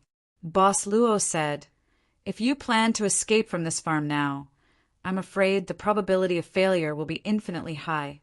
Because of the current situation in the farm, the Torito clan has arranged many vampires to monitor the entrances and exits of the farm. What? And suddenly felt dizzy. How could this be? Boss Luo said. It seems that it's because an assassin appeared in the farm. So far, dozens of vampires have been killed. But the secret passage is still safe. When I came, I saw a lot of supplies inside, so it shouldn't be a problem to live inside for a while. And didn't comment. She had smuggled those supplies in bit by bit over the years, with the purpose of using them one day. So, if you can wait patiently inside for a while and leave after the matter is over, the success rate should be very high. And looked at Luaccio and then at the entrance of the secret passage, hesitating. It was difficult for her to make a choice. Her intuition told her that this mysterious young man's words should be correct, even a very good suggestion. But what if it was just a lie? While she was pondering, the mysterious young man had opened the door of the storeroom and was about to leave. This made Anne anxious. She rushed out and blocked Luaccio's way. Is there anything else, madam? Anne said coldly. Don't you think you're strange? You suddenly appeared and said these things. Why should I believe you? Be careful. Suddenly, a black shadow appeared behind Luaccio. There was a loud bang. Something had smashed against the door of the storage room. The moment Anne warned him, Luaccio had already moved aside. The attack didn't touch Boss Luo at all, nor did it touch his defense. And the one who attacked was David, and also hurriedly moved aside at the moment of the attack. At this moment, she looked at David, who was obviously furious, and then looked at the loosened rope not far away. She couldn't help regretting. At this moment, and didn't have time to think about how David got away. She had to think about how to get away herself. This David was obviously an idealist who was full of revolutionary ideals. This kind of guy was not rare, and his fanaticism was even more traceable. Just like when she was an adult and learned the truth of the farm, she almost broke down and finally became a substitute for a dormitory supervisor in order to survive, to replace her original belief after the collapse of her original belief to survive. The people of the Revolutionary Army probably regarded the liberation of all the humans in the farm as their new belief, so they didn't break down. She could understand David's fanaticism, but it didn't mean that she had to agree with the revolutionaries' idea. This guy is very dangerous. He's a member of the Revolutionary Army, and hurriedly said, "Let's work together to subdue him. Otherwise, he'll bring us a lot of trouble." It wasn't the time to carefully distinguish the identity of this mysterious youth, whether he was a friend or a foe, based on David's indiscriminate attack, and could bet that there was no relationship between this mysterious youth and David. At this moment, David's face was full of anger. He touched the back of his head. After being attacked here, his scalp was broken, and there was still a little blood. He looked around the scene. The three of them were looking at each other in a triangle, and David were very nervous at this moment. Their eyes kept glancing back and forth. "It seems that my appearance has troubled the two of you." Boss Luo slowly exhaled at this moment. "Who are you?"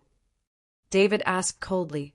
Boss Luo said, "Probably a businessman who is chasing after a thief." "Businessman?" David frowned subconsciously. "Businessman." And open her mouth. Boss Luo smiled, spreading his hands and saying, "It's quite common, right? In ancient times, if there was a war, traveling merchants would often appear on the battlefield. They would sell all kinds of goods to people in need. Battle materials, medicine, and even some daily necessities." "Huh." And blinked her eyes. David was vigilant while moving his feet bit by bit. Luo Qiu acted as if he didn't see David's actions at this moment, lifting up a table from the ground, waving his hand to sweep away the dust on the table, and then drawing a circle in front of the two of them with both hands. Some broken things suddenly fell out of the circle and fell on the table. In the blink of an eye, the whole table was full of things, from some common firearms to some modern knives, as well as some expensive medicines and even food. In addition, there were also some strange objects, statues, feathers, mirrors. "These," and opened her mouth in surprise. Boss Luo smiled at this moment. "As I said, I'm a traveling merchant. So, it's normal to carry these things with me, right?" As he said, more things fell out of the circle again. "Huh." And swallowed her saliva, subconsciously. "If you two are interested, you can take a look and see if there's anything suitable for you." Boss Luo looked at the two of them with a very enthusiastic attitude. The only thing missing was a sign next to them that said, "Honest to all customers, come and take a look, special sale," or something like that. David and looked at each other, and both of them kept silent. David moved first, slowly walking to the front of the table and grabbing a long knife from the table. The knife body had a delicate blood groove on it, but overall it wasn't very heavy, but it gave people a sense of strength. David couldn't help admiring it. "This is a tang knife made of carbon steel, very sharp." Boss Luo introduced, briefly. Unexpectedly, just as he finished speaking, David sneered and waved the tang knife in his hand towards Boss Luo. However, Luo Qiu calmly raised a wooden stick, the rolling pin that had been holding all this time. Who knew when his rolling pin had ended up in the other party's hands? And looked at her empty hands with a puzzled expression. The knife body didn't hit Luoqiu, but directly cut through the rolling pin in his hand, easily. When the tang knife stopped because of its exhaustion, David's eyes flashed with a trace of surprise. At the same time, Boss Luo's voice sounded, "How is it? Is this knife sharp enough? It can even cut through the body of a vampire easily." "Very good." David raised the tang saber in his hand and carefully examined it. He really felt as if there was a steady stream of energy flowing from this saber into his body. "This saber, I want it. Tell me, how much is it?" At this time, Luo Qiu turned his hand again, and a crystal ball appeared in his palm. He looked at David and said slowly, "In exchange, I want all the memories of your life in the farm before you became an adult." David looked at him again in shock. What he wanted was those nightmarish things. Chapter 1391. Tick-tock, tick-tock, tick-tock. It was the sound of walking, and only heard this sound. It was the sound of an inconspicuous pocket watch on the table. Other than that, the surroundings were quiet. David was also quiet. and even thought that he could hear her heartbeat at this moment because she heard her own heartbeat. The mysterious young man in front of her, or the self-proclaimed traveling merchant. His appearance made and feel absurd. Just like in the fairy tales she had read before, the mysterious person who would suddenly appear and help the hero of the story. Just like the fairy godmother who gave Cinderella a night of magic.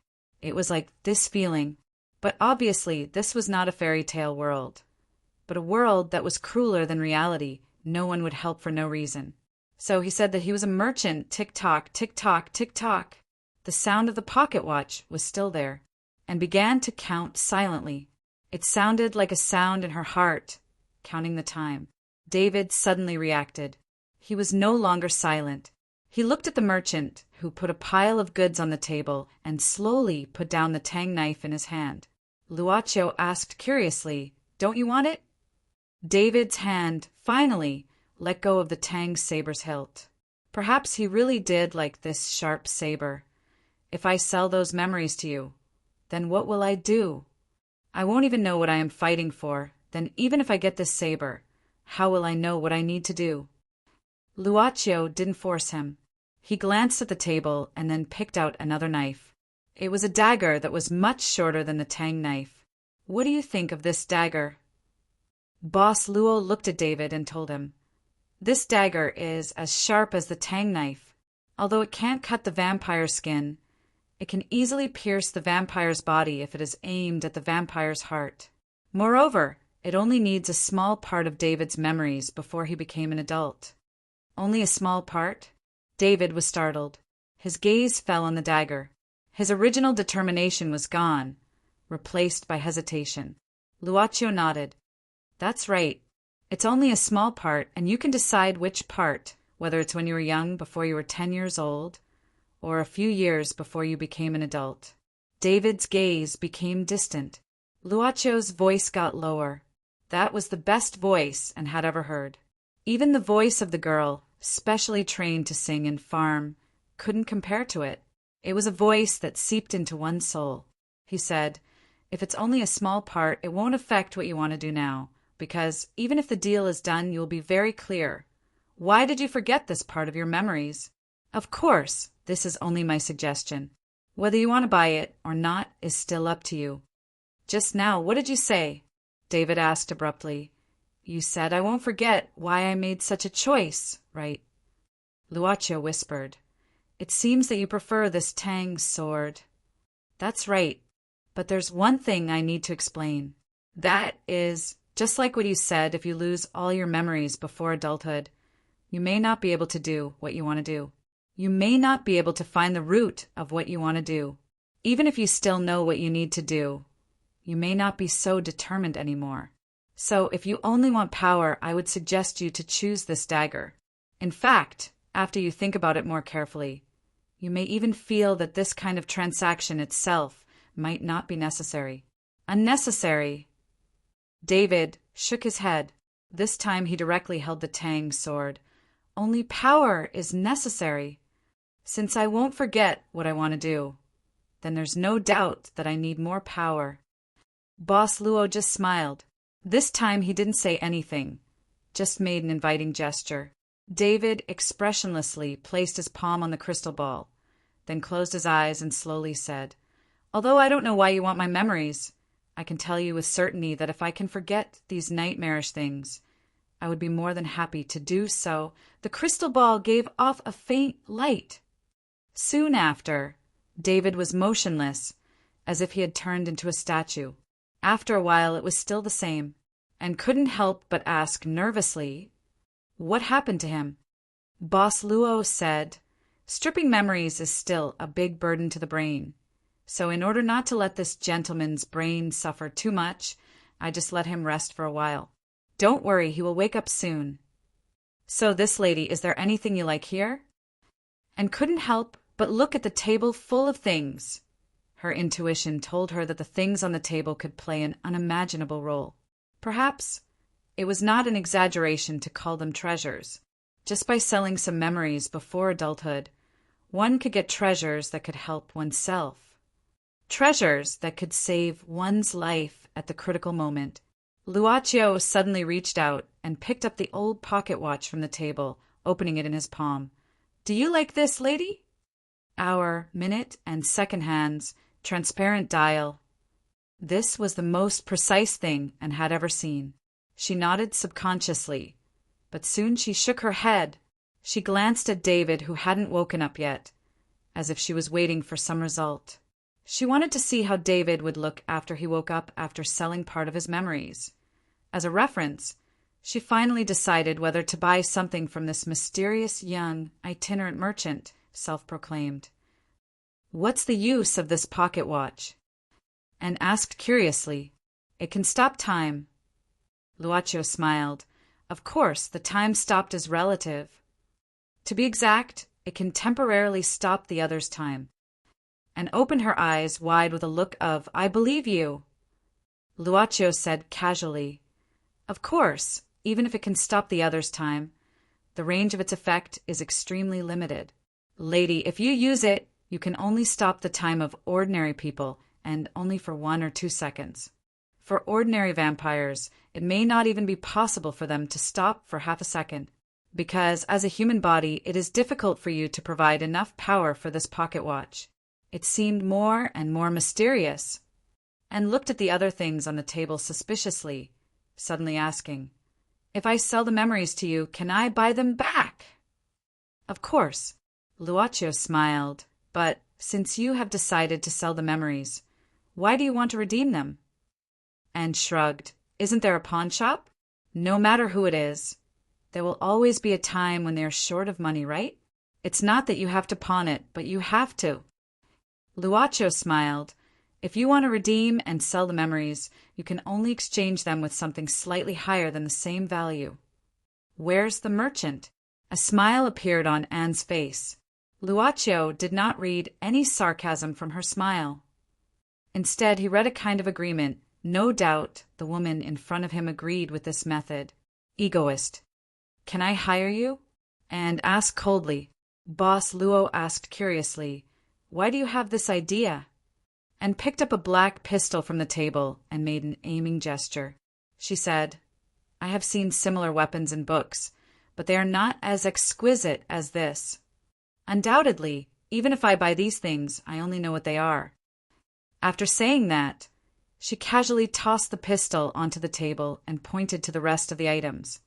"These are also, some of them, I can't even name them. What I want to say is, even if you give them to me for free, I won't use them. In fact, when I held these weapons in my hands, they might even give me some inexplicable courage, which might even lead to my death.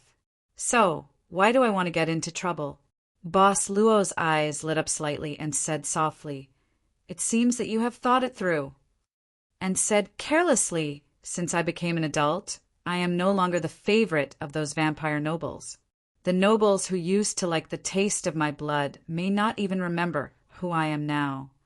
No matter how excellent a person is, there will always be a time when he or she is forgotten. There is a saying, the higher a person stands, the more painful it will be when he or she falls. And only those who never intend to climb to a high place will not be in danger of falling. Naturally, there is no such thing as falling. So, since I became a dormitory supervisor, I have been making myself seem insignificant, even to the extent that I am dispensable. In fact, I have succeeded. If it wasn't for my bad luck today, where the dormitory supervisor of dormitory number 7 suddenly committed suicide, I think my life now may be in the best state." Luaccio said, "But don't you want to change your destiny?"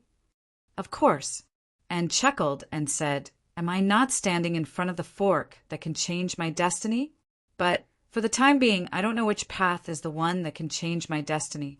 You want to hire me, just like setting up a branch in front of the fork, right?" "You haven't answered my question." "Will you accept the job?" And didn't answer but asked back. She looked so confident, and her eyes were full of cunning. It seemed that she was already over 20 years old, but she still looked like a young girl. The trace of a young girl's mischievousness didn't disappear after she became an adult. "So, what do you want to hire me for?" And said bluntly, Of course, I hope you can protect me and leave this place safely to the outside world. Speaking of which, I have been yearning for the outside world since I learned the truth of the farm. Luacho asked, but Ma, didn't you just say that if it wasn't for what happened today, you could still work in the dormitory, and that would be your best state? And just shrugged. Aren't people like this? Only in a comfortable environment will we consider some exciting or strange things. I am indeed satisfied with the days as a dormitory supervisor, but I have never said that I won't be curious about the outside world. Besides, I have said if, but in fact, all these have already happened. The best state has been broken. Shouldn't we look for another stable state? She still looked so confident, and her eyes were still full of cunning. Only her legs hidden under her skirt were slightly trembling at this moment. Luacho thought for a while. Ma, do you think if you only rely on yourself, can you leave easily? And said angrily, if I have the ability to leave easily, why should I talk nonsense with you here? Isn't the answer obvious? Boss Luo nodded. Indeed, the answer is obvious. What do you mean? And couldn't help but frown. Immediately, she seemed to have thought of something as her expression turned ugly. Indeed, I should have considered this from the start. No matter how hard I tried, it would be hard for me to leave the farm. Even if I was lucky enough to leave the farm, I might not be able to walk out of the clan's territory. So, from the beginning, I have no way to go. In the end, it was because of the difficulty coefficient. Obviously, he didn't have anything that was worth the challenge. And finally smiled bitterly, pointing at the things on the table. If so, then pick out something suitable for me. At least, I won't be unable to resist at all. But I will only take out a small part of the memories before I became an adult. Why not take out all the memories? Luacho pointed at David, just like this gentleman, and quickly took 2 steps back, and her eyes were full of vigilance. Are you going to force me to buy? I don't have this habit. Boss Luo just shook his head. But I am curious, why do you think so, Ma? Isn't this natural? And said angrily, like this guy, he sold all the memories before he became an adult. Doesn't that mean everything before he became an adult has become a blank? What he learned, what he did, all forgotten. Doesn't that mean he has become a useless person who doesn't know anything? Maybe he is even dead.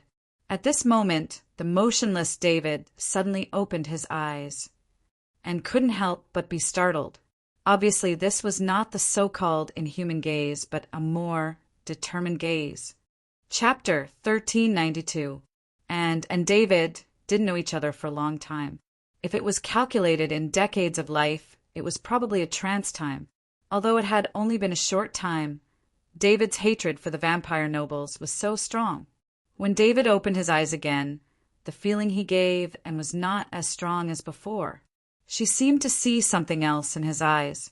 He didn't look like a revolutionary army anymore, and was no stranger to the revolutionary army. People who wanted to resist and escape had always appeared in the big farm of the clan. Most of them would die tragically in the hands of the vampires. In order to prevent adults and who were willing to serve the farm from having the intention to resist, they were often invited to watch the revolutionary army's execution, and even the process of death. Those people's eyes were full of hatred even when they died. It was a bone-deep hatred, a very pure hatred. Their eyes were still pure before they died. Although they had grown up and experienced a lot, they were essentially no different from the children in the farm. He was now more like those adults who were willing to serve as supervisors and more like herself now. And suddenly felt a chill. David was still standing in front of her, alive, but she felt that David had been destroyed. It was just a short time. There weren't as many punishments as the vampires, nor was there a long time of torture. Are you okay? And couldn't help but ask. I'm fine now. David's answer was out of Anne's expectation again. Far better than before. It can't be better. Better, what's better? And seemed to be a bit uncomfortable with David in front of her. although she had only known him for a short time. "Try it and you'll understand." David smiled faintly at this time. "There are so many things here. You can try it even if you don't want to. Sell some things that will torture you like nightmares every day, and then exchange them for something that will make you stronger." And stepped back in horror and bumped into something behind her. Then she leaned on David's face weakly. She saw such a strange smile on David's face. It seems that Sir should be satisfied with this transaction. Luaccio showed a happy expression, as if he was satisfied with the customer's satisfaction once again. Was this the face of a businessman? And was not too sure. Merchant, to her, was a very foreign and distant profession. There were no merchants in the farm. Everything the children here enjoyed was provided by the nobles, and they could live a carefree life until they reached adulthood. I couldn't be more satisfied. While saying this, David was also retreating. He was still holding the tang sword tightly. When he was about to reach the door of the storeroom, he stopped and said casually, "If I want to buy other things, can I sell more memories?" "Is that so?" Luaccio studied David and said directly, "After escaping from the farm and joining the Revolutionary Army, you seem to have a lady that you love, but you have hidden this feeling in your heart. If you want to continue buying, you can use this admiration as an exchange item. This is a bit difficult." David chuckled and felt that this smile was somewhat evil. A person, after losing a part of his memory, would really change into another person? However, it was reasonable to say that he did not lose all his memories. Was he going to continue the transaction? And waited expectantly for David's answer. She did not know why, but she hoped that David would agree. Maybe it was out of curiosity. "I still have things to do." This was David's answer. After giving the answer, he directly opened the door and walked out without looking back, as if he had completely forgotten Anne's existence. He really left just like that, and was suddenly at a loss because she was the only one left to face this mysterious young merchant. She heard the ticking of the old pocket watch again. Tick-tock, tick-tock, tick-tock. Is he going to deal with the nobles like this? She hurriedly asked the question, trying to break the silence that had reappeared after David had left. "Madam seems to be very concerned about this gentleman's action." Luaccio smiled slightly. "Don't you want to get out of trouble?" And shrugged and said, "I want to see if there is really nothing wrong with him. As a reference, should I buy something from you?" Luaccio said, "Then have you finished your reference?" "Not yet," she said word by word, like a middle-aged woman who was standing in front of a new product booth and being sold a juicer by a salesman. Boss Luo suddenly said, "Madam, do you still want to hire me?" And said impatiently, "Didn't you already refuse?" Boss Luo said indifferently, "But we can use another method. How about I hire you instead? As a reward, I can take you out of the farm safely." "You," and couldn't help opening her mouth and pointed at herself. "Hire me? What can I do for you?" She didn't understand how an ordinary person like her could help him. He opened his palm in front of and an exquisite ring appeared in the middle of his palm. Luaccio gestured and took the ring and looked at it carefully. She found 10 gray crystals inlaid on the edge of the ring. Obviously, they weren't diamonds, and she had never heard of any gray gems. "What's this?" and asked curiously. Luaccio said, "Put it on. Do you see the 10 gems on the ring? After accepting my employment, what you need to do is to light up these 10 gems. The gems will show a faint purple light." "How do I light them up?" and asked directly. She seemed to be a little tempted. Boss Luo smiled. "It's very simple. You just need to save those trapped in the mating farm and the slaughterhouse after the mating farm, that's all. The more humans you save, the faster the gems will light up and the number will increase." And was furious, throwing the ring away angrily. "Are you kidding me? You want me to save people? How can I save them? I can't even save myself." The boss was not angry. He snapped his fingers, and the ring that was thrown to the ground returned to his palm. He met Anne's eyes and said with a smile, Of course, I won't let you save people like this. You can use anything you want here. What? And was stunned. Boss Luo picked up the old pocket watch and put it in his palm. He stretched out his hand too, and again. The ring and the pocket watch leaned against each other on the palm of his hand. Is this guy serious? And suddenly thought of a phrase that she rarely used on a daily basis. Obsessed. What was a ghost? Is it the kind of ghost that vampires are? Who knew? Vampire and ghost were two different words in English. She saw this word in the library, a travel book that was thrown in a corner and no one read it. Well, I'm looking forward to your success. Brave lady. Just like that, the mysterious young merchant disappeared. As for where he was going, and obviously had no idea. Perhaps, as he had said before, he was just following a secret tunnel dug by an unknown person, intending to find the thief who had stolen his item. Would the thief be miserable after he was caught? She couldn't help thinking about these things that had nothing to do with her, but she couldn't find any clues about the things the businessman left behind before he left. The only thing that made and feel convenient was that the ring on her hand had a magical storage function. So many things were stuffed into the ring. When she wanted to use them, she only needed a thought. Such convenience, with so many useful treasures, and didn't hesitate. After Boss Luo disappeared, she immediately lifted her skirt and walked to the entrance of the secret tunnel. Was she stupid? With so many things, why did she need to ask someone to take her away? Right. Once the ring left the range of the farm, it would lose its effect and become an ordinary ring. The person had disappeared, but his voice suddenly rang in Anne's ears when she was about to jump. It was quite sudden. This made the dormitory supervisor candidate of dormitory number 7, who still maintained some of his original persona, so scared that he lost his footing and fell into the dark tunnel. After a while, and crawled out from the secret tunnel again. There were some white spider webs on her hair. She looked around suspiciously. She had a feeling that this mysterious guy hadn't really gone far, but was hiding in a corner to observe her. After a while, she didn't hear his voice again, and sat on the floor of the utility room alone, sniffing the musty smell of old things in the air. She carefully shook out the first thing from the ring, a pair of boots. Boots that can increase speed. The moment the boots were in her hand, the name of the boots naturally appeared in Anne's mind, as well as how to use them, and didn't wear them immediately. She was still thinking, muttering, "In the end, I still have to save people." She remembered that at the beginning. David also wanted her to save people. She scratched her head and shook the ring on her finger. This time, a cloak fell out of the ring. Cloak that can make one invisible, so be it!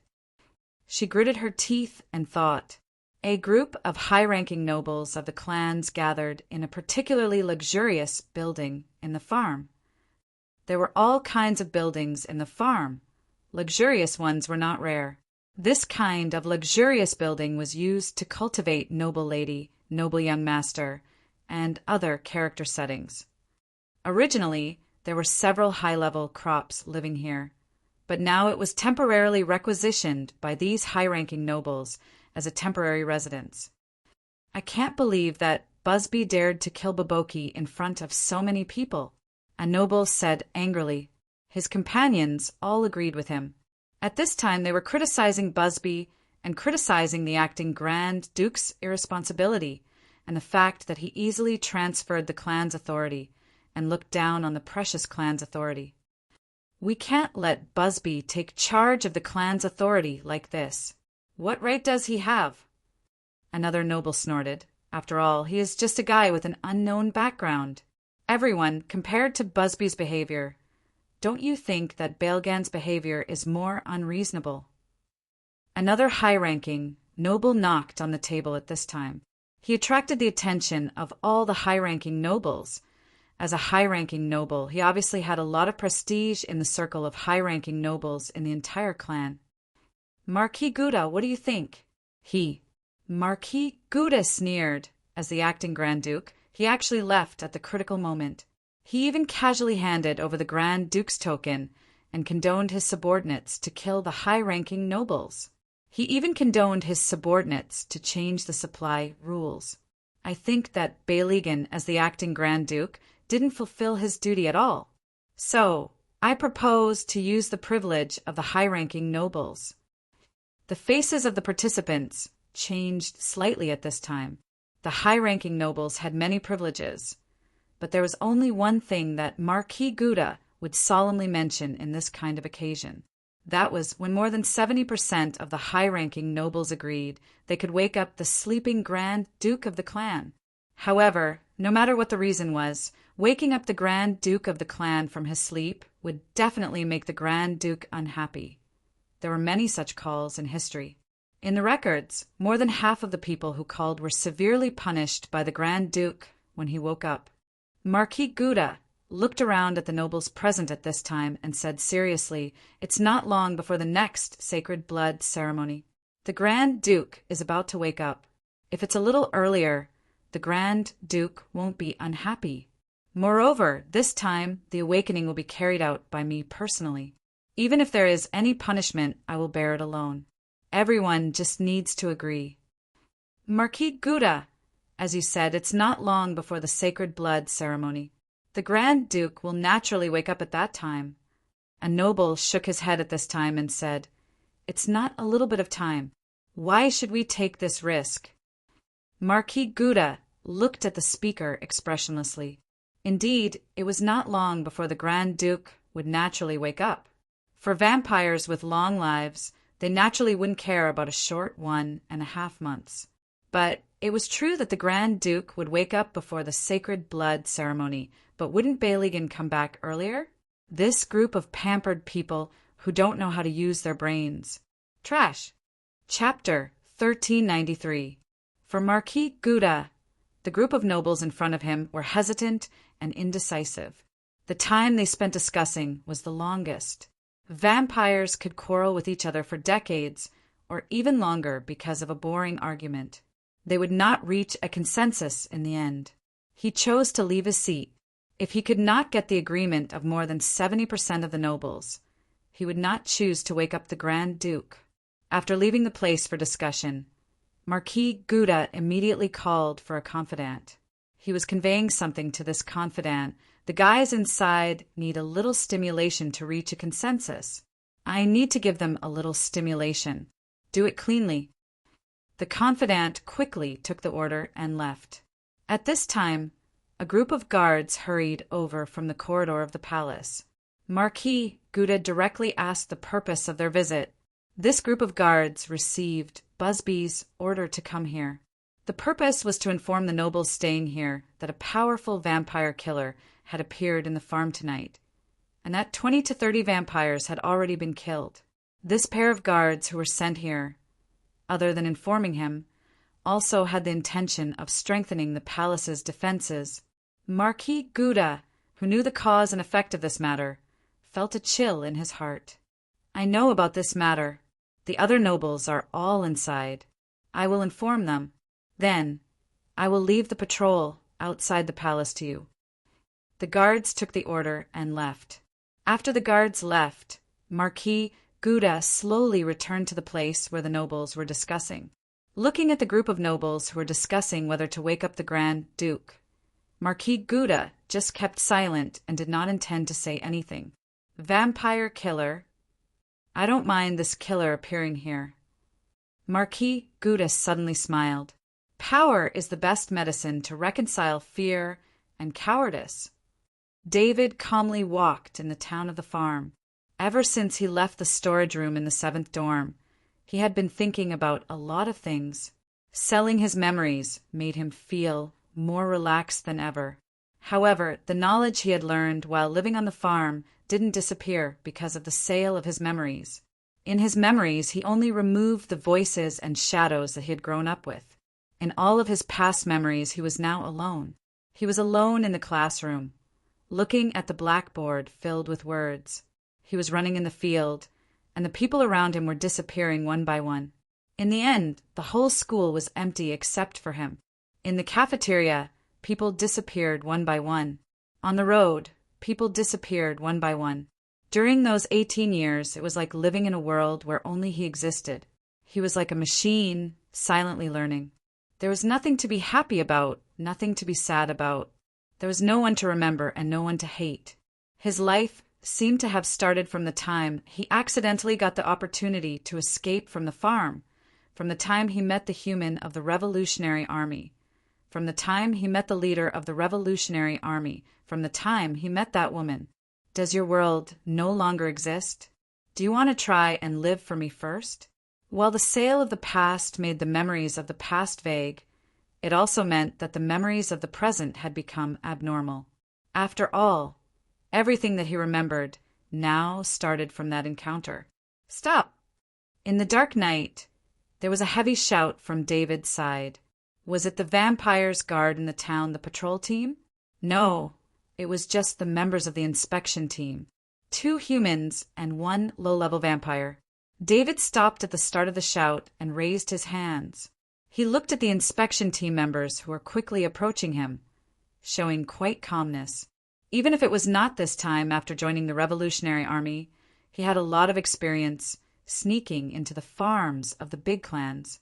He knew that the most important thing to do at this time was to keep calm and try to calm his heartbeat as much as possible. The vampire's hearing was very strong. They could easily judge the human's psychological state by listening to the heartbeat sound. Who are you? Why are you still wandering in the town at this time? Raise your head. Let me see you clearly. It was the leader of the low-level vampire who asked. David slowly raised his head at this time. This vampire suddenly frowned and coldly shouted, "What are you carrying? Take it out." I picked it up on the road. I really want to hand it to the noble master. David finally allowed his appearance to appear in their line of sight. They quickly recognized that this wasn't a face that was commonly seen. A completely unfamiliar face was obviously not a human male who worked in the farm. Catch him! Cold light flashed. When the 2 human inspection team members approached David, their footsteps slowed down instantly. Another step forward. The 2 people's heads suddenly fell down. Blood splashed out. At the same time, David nimbly rushed out from between the 2 people and made a stab at the low-level vampire. Of course, it was still not as good as the vampire's physical quality, but the speed was so fast that it could not be measured by ordinary people. However, facing David's sneak attack at this time, the vampire obviously did not care too much about it, because in its view the attacker's speed was too slow. It casually pulled out the sword, lifted the sword, and slashed. As long as it used a little strength, it could directly split the opponent, right? After all, humans were still 2 fragile creatures.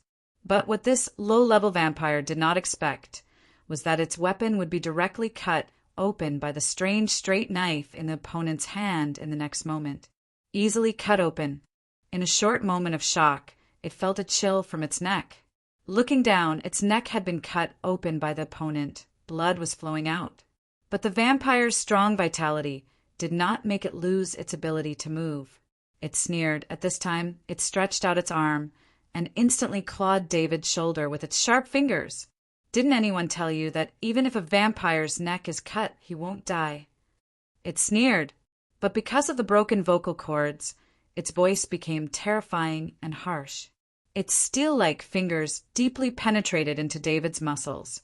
A trace of pain flashed in his eyes. At this critical moment, at David's sleeping arm, something slipped from the sleeve of his hand. It was a glittering dagger. Holding the dagger in his hand, David did not hesitate and directly stabbed the dagger into the heart of this low-level vampire. The moment the dagger pierced into the heart of the low-level vampire as if it was piercing into the soil, the opponent did not seem to have reacted. He could not understand how this human could have a weapon that could hurt him. The heart of a vampire was not really fragile. It was the strongest part of the vampire's body.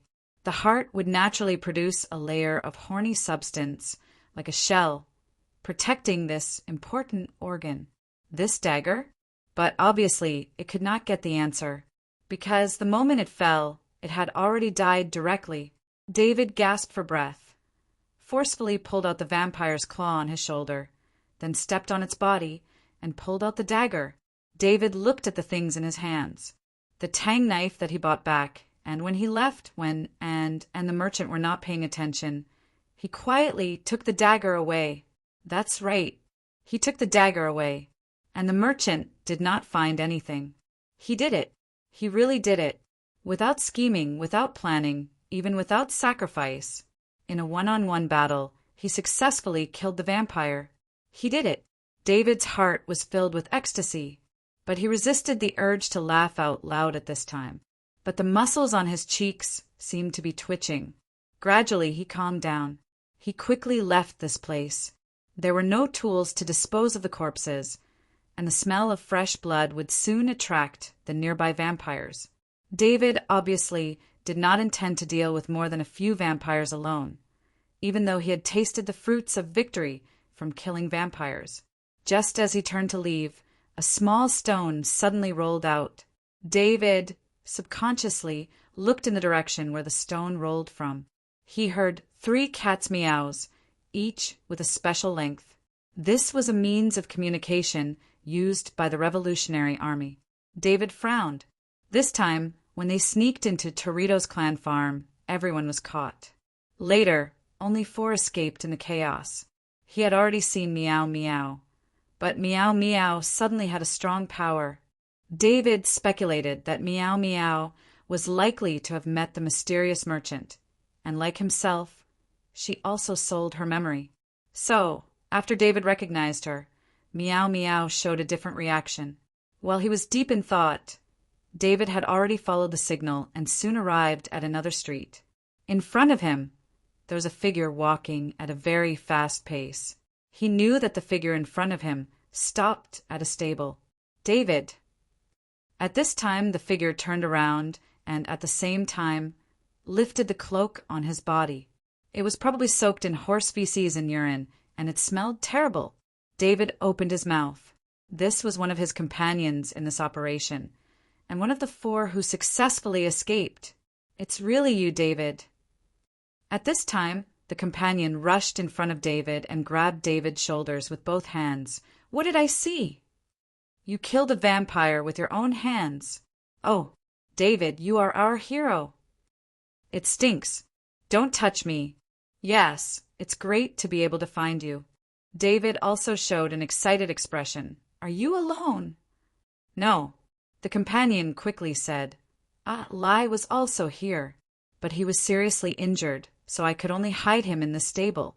Oh, right, David. Are you the only one who escaped? David secretly broke free from the companion's hands. Let's not talk about this first. Take me to see Lai.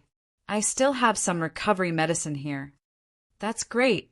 The companion was very excited and quickly led David into the stable. David casually asked, How did you escape? Did you see anyone else? The companion shook his head and said, No, we didn't dare to hide in the dormitory, thinking that the vampires would definitely start a search in every dormitory. So we hid in the stable and waited for a chance to escape when the sun came up. David nodded. The companion called Lai had already seen Lai hiding in a pile of hay. There was a very deep wound on his abdomen, and now it was just a simple bandage. It was impossible to really stop the bleeding. At this time, Lai could not even open his eyes and looked like he was in a daze. Let me see him. David directly walked forward and squatted down. At the same time, he began to carefully remove the cloth wrapped around Lai's abdomen. This time we really failed completely. The companions sighed heavily at this time. We failed to live up to the trust of our companions. Now, even leaving alive is a problem. Are you afraid? David suddenly turned around and asked. The companion shook his head. The operation failed, and we were captured and tortured for such a long time. When did you see me beg for mercy? Am I afraid of death? I just feel angry. Angry at your own weakness? David said indifferently. The companion did not hear the change in tone and just nodded. Yes, I resent my own weakness. Not only that, I also resent the traitor. Traitor? David could not help but frown. The companion said yes. Traitor. David, haven't you thought about why our operation failed this time? We have been active so many times. Even if we can't get the ideal results, we won't be like this time. All of us being captured. So, there must be a traitor among us. We have been betrayed. David frowned. Who do you think it is among us? Not among us. The companion said seriously. I suspect it is the person we met this time. Have you forgotten? On the night of the operation, the contact of the Torito clan did not appear at all. But we were all caught in one fell swoop. David muttered. The leader said that our companions are hiding in every farm. But in order to ensure the safety of our companions, their identities are absolutely confidential, and only a few people know about them. Even for me, before this operation, the leader did not tell me who the contact was, but only gave me a secret signal. No matter what, I will definitely find the traitor. The companion gritted his teeth at this moment. David stood up, patted his companion's shoulder, and said, as if to comfort him, Don't worry, I will definitely be able to leave here safely. The companion could not help but be startled. Then he smiled. David, you are wrong. It is us. Really? David smiled slightly, then his expression suddenly became cold. What did I say wrong? David, you. The companion opened his eyes wide, lowered his head, and clearly saw a shining dagger piercing his heart at this moment. The dagger directly twisted the companion's heart several times. David looked at the fellow who was slowly falling down and said indifferently, It is safer for me to be alone, so I am not wrong. Later, David found some kerosene in the stables and set the stables on fire. It was probably another mess, wasn't it? He thought for a while, then put on the extremely smelly clothes that the companion used to cover the smell at the beginning, and quickly left. Baidu search 81 Chinese network O. No advertising message. Chapter 1394. David chose to start a fire and create chaos as a cover for his escape. More than a month ago, when he sneaked into the farm, he had already figured out the structure of the farm. Among the people on this trip, Meow Meow and another member of the Revolutionary Army were originally from the farm, so this further deepened David's familiarity with the current environment. The fire soon began to spread from the stable, followed by a few nearby buildings. When the patrolling vampires arrived, the fire was already quite fierce. Of course, this kind of fire was difficult for humans to put out in a short time, but for vampires it did not take too much time. However, what the vampires didn't expect was that a bell suddenly rang in the farm, followed by a huge explosion. At that moment, one of the towers in farm collapsed in an instant. This was the explosive that the Revolutionary Army had buried in this tower early on, and it was originally used as part of their original plan. However, the Revolutionary Army, led by David, had been captured before the operation began. Now, not only did David set fire to a few buildings, but he also detonated the explosives hidden in this tower at the first moment. The explosion didn't hurt any of the vampires, but it was enough to attract the attention of the entire farm, especially the crops that lived in the farm. Lights on. Due to the explosion, the entire farm town was lit up. Chaos. Greater Chaos would be his capital for a safe retreat. Under the night sky, David moved even faster in the shadows of the town and dashed towards Mating Farm. At this time, David met Meow Meow again. This time, Meow Meow seemed to be injured, leaning against the left side of a dark alley alone. Half an hour ago, in the square, Meow Meow was dealing with dozens of vampires alone. She may be quite indifferent to the Revolutionary Army that she had just rescued, but after leaving them, she resolutely chose to slaughter the vampires in the town in a high-profile manner. Maybe it was just a way for her to vent her anger at the injustice of fate, or maybe she just wanted to kill a few more vampires. Or maybe she wanted to focus the attention of all the vampires in the farm on herself. Who knew? She was all alone now, and the only thing she could rely on was the black flame that was resting on the wound on her cheek. This black flame was indeed powerful. Before she got it, she could totally describe herself as a weak woman, right? Meow, Meow Meow's breath was slightly unstable as she looked around at the increasing number of vampires around her. How many vampires were in the farm now? She did not have a specific idea, but she knew that her physical strength seemed to be running out. The powerful black flame obviously did not give her endless physical strength. After all, it was just the power of a weapon, not something that could fundamentally change her life structure. But let's continue to kill. It seemed to be talking to her like this. This battle quickly attracted Baseby's attention. Ever since he was ambushed by Mekong on his way to dormitory number 7, Busby had changed his route to dormitory number 7. Instead, he commanded the vampires to hunt down the vile vampire killer. At this time, under the siege of many vampires, Meow Meow Meow was temporarily confined in the space of the square.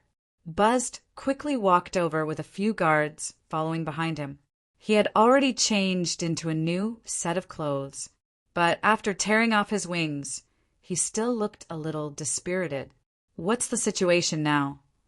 A subordinate quickly came back and reported. "Master Buzzed, we have temporarily stalled this killer, but the opponent is too terrifying.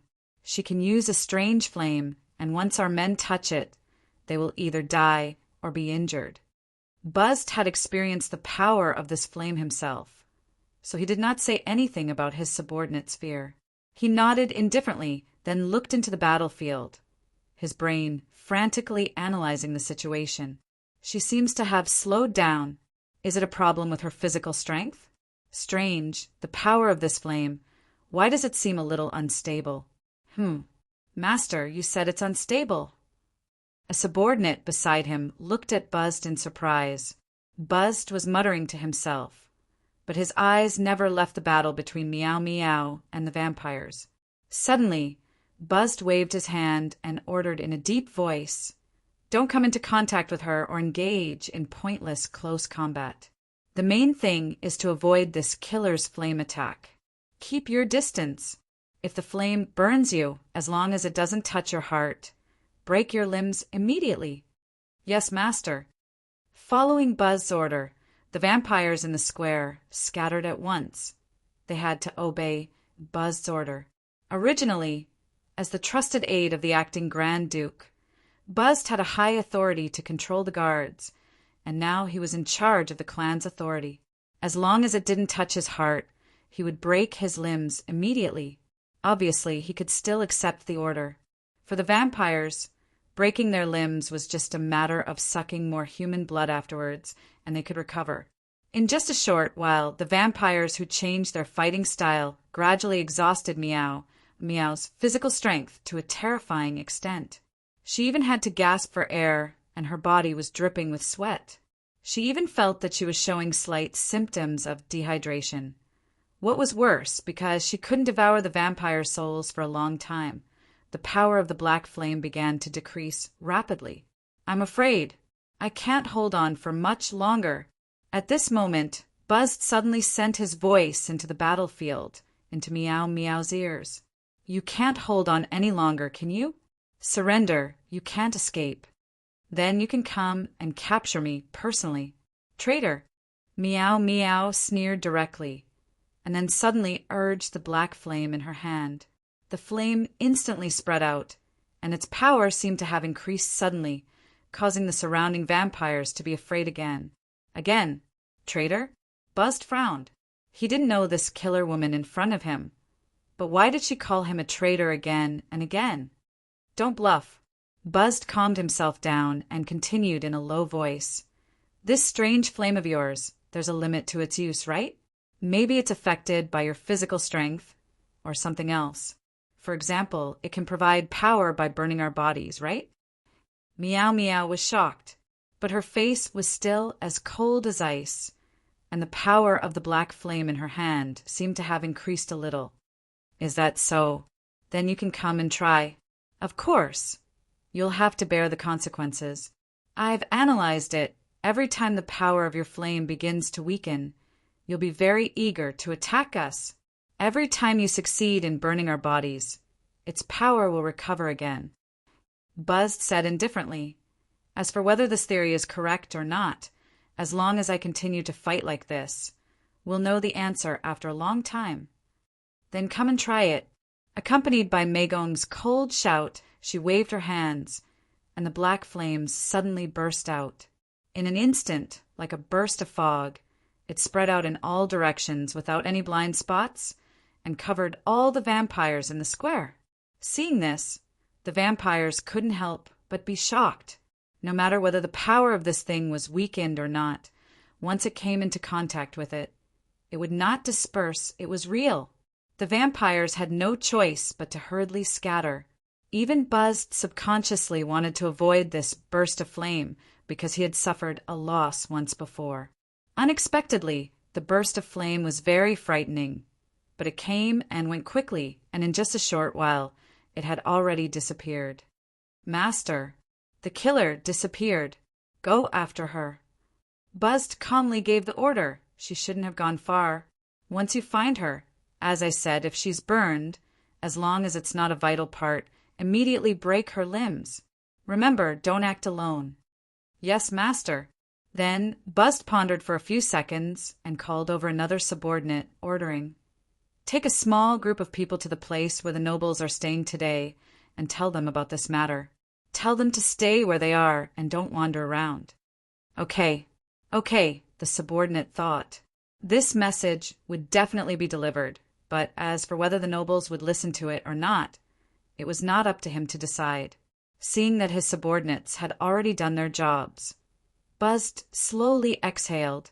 He still felt the pain from the wound on his back where he tore off his wings. Perhaps he really should drink some blood to replenish his energy. Since falling into the Lost Rift, he had not stopped to rest after several battles, let alone eat. He slowly ordered the subordinate beside him, prepare a batch of mass-produced pure blood for me. At this time the subordinate suggested, Master, why don't I go and call the crops for you? Doesn't the clan have a rule that if it's during wartime, you can directly drink the blood of the crops to recover? Besides, how can mass-produced pure blood compare to the fresh blood of the ancients? Buzz just glanced at the subordinate expressionlessly. The subordinate suddenly trembled in fear, quickly lowered his head, and quickly said, I'll go and prepare the mass-produced pure blood bag for you right away. At this moment, a subordinate quickly walked over from not far away. His arm was forcefully grabbing the wrist of a girl, violently pulling her over. Master, we found this crops nearby. Maybe she's the accomplice of the female assassin just now. Buzz didn't speak, glancing at the girl who was caught. Then his eyes suddenly turned cold. He flashed past and saw the vampire's arm that grabbed the girl's wrist was instantly cut off. The vampire with a broken arm fell to the ground in pain. He covered the wound on his arm in fright, but he didn't dare to scream. He could only look at Busby in fright. He watched as Busby slowly put the girl into his cloak and hugged her gently. The girl was Mina. At this time, the girl seemed to be hugging something tightly in her arms. It seemed to be a roll of something. At the same time, she also buried her face in Buzz's arms as if she was afraid. Her body trembled slightly. Continue your work. Ignoring the vampire with the broken arm who fell to the ground, Buzz coldly glanced at all the vampires around him. The group of vampires suddenly became silent. Let's go. And these words were said by Buzz looking down at Mina in his arms. Just like this, he took Mina away from the eyes of the subordinates. The subordinates didn't understand. They didn't understand why this master suddenly became so cruel. They could only silently watch Buzz leave with the girl. TSK, he hasn't really promoted to a superior noble yet, but he has learned the ways of a superior noble so quickly. He sees this crops as his private property, right? Shoo, lower your voice. He is now in charge of the clan's authority. Humph. He's just lucky that Prince Bailey. Forget it. Let's not talk about it. The square gradually became empty. I was too careless. Leaning against the cold wall of the alley, Meow Crow felt as if she had inhaled fire. The burning sensation made her feel suffocated. She gasped for air, but she still could not slow down her heartbeat. Obviously, her violent movements had exceeded the range that her body could bear. Out of self-protection, Her body had gone beyond her will and stopped. The black flame attached to her cheeks was still burning, but it was like a flame that was about to be extinguished. It was like the last lit match in the hand of the little match girl in a fairy tale that she had heard before. But obviously, it didn't give her the same warm and wonderful feeling as the little match girl. Footsteps sounded. Were they vampires? But she couldn't even move her fingers. The footsteps gradually approached. She wasn't too frightened. Instead, she faintly felt relieved. Overall, she had killed a lot of vampires tonight. So it didn't seem to be a loss, right? They were originally people who were about to die. They should have already successfully escaped, right? Meow. It's really you. The footsteps had stopped, but what followed was a slightly familiar voice. Meow Meow raised her head in surprise, looking at the man wrapped in a foul stench, and subconsciously opened her mouth. David squatted down, and at the same time pulled the cloth off his face, revealing his original appearance. It's me, David. Of course. She recognized him after he pulled the cloth off his face. Meow didn't meet David's gaze. She just slightly lowered her face, hiding her injured cheek in the dark corner of the hood. Didn't you escape with them? I came back. We still have 2 companions who escaped at that time. I was worried, so I stayed. David said seriously, You could have left. Why did you come back? Meow frowned. What can you do alone? I can't leave them in the lurch. David took a deep breath and said, If I leave them in the lurch, then what's the difference between me and those vampires? He looked at Meow and said softly, Aren't we companions? She opened her mouth, as if something had touched her heart, and looked at him blankly. Chapter 1395. He calmly met Maming's gaze. After a few breaths, he remembered something and quickly took out a water bottle. Drink some water first. You seem to be dehydrated. Maming did not refuse. She really needed it. Although David's words touched her heart, it did not make Maming let down her guard. This was because she had seen that when a person was good at lying, they could lie until they died. She did not believe David's words so easily. Even though David had returned from a dangerous situation alone, his words seemed so sincere. Perhaps a few hours ago, she would have been very touched by his words. That man was the same. He said a lot of nice words. Oh, right, where is Martin? Seeing that Meow Ming was no longer as cold as before, David asked, I remember that you escaped with him. Why are you the only one left? David did not know if it was his imagination, but he felt that Maming seemed to have become much colder at this moment. The feeling that she gave people suddenly became cold, like ice. That person is no longer here. And her emotionless answer, no longer here. Naturally, he was dead. David knew that Maming and Martin were both born in this farm. Later on, they successfully escaped and joined the Revolutionary Army. Their relationship had always been good. Martin's death was probably a huge blow to her. Was that why her temperament changed? Or rather, it was because she had obtained power. He wanted to find the source of her power from Maming. Perhaps he could take it himself, just like how he took an extra dagger from the merchant. See, isn't this a simple matter? As long as you do it quietly and slowly, no one will notice that you are doing something bad. So, what is the secret of your power? David quietly observed everything in the Mekong Delta. At this time, Meow put down the water bottle. After a short rest, she regained some of her strength.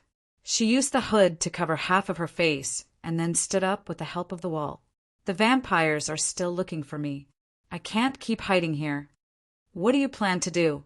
David nodded and asked. Maming was silent. She did not have any plans. After obtaining the power for revenge, she only thought about how to kill the vampires. She didn't even think about leaving this place.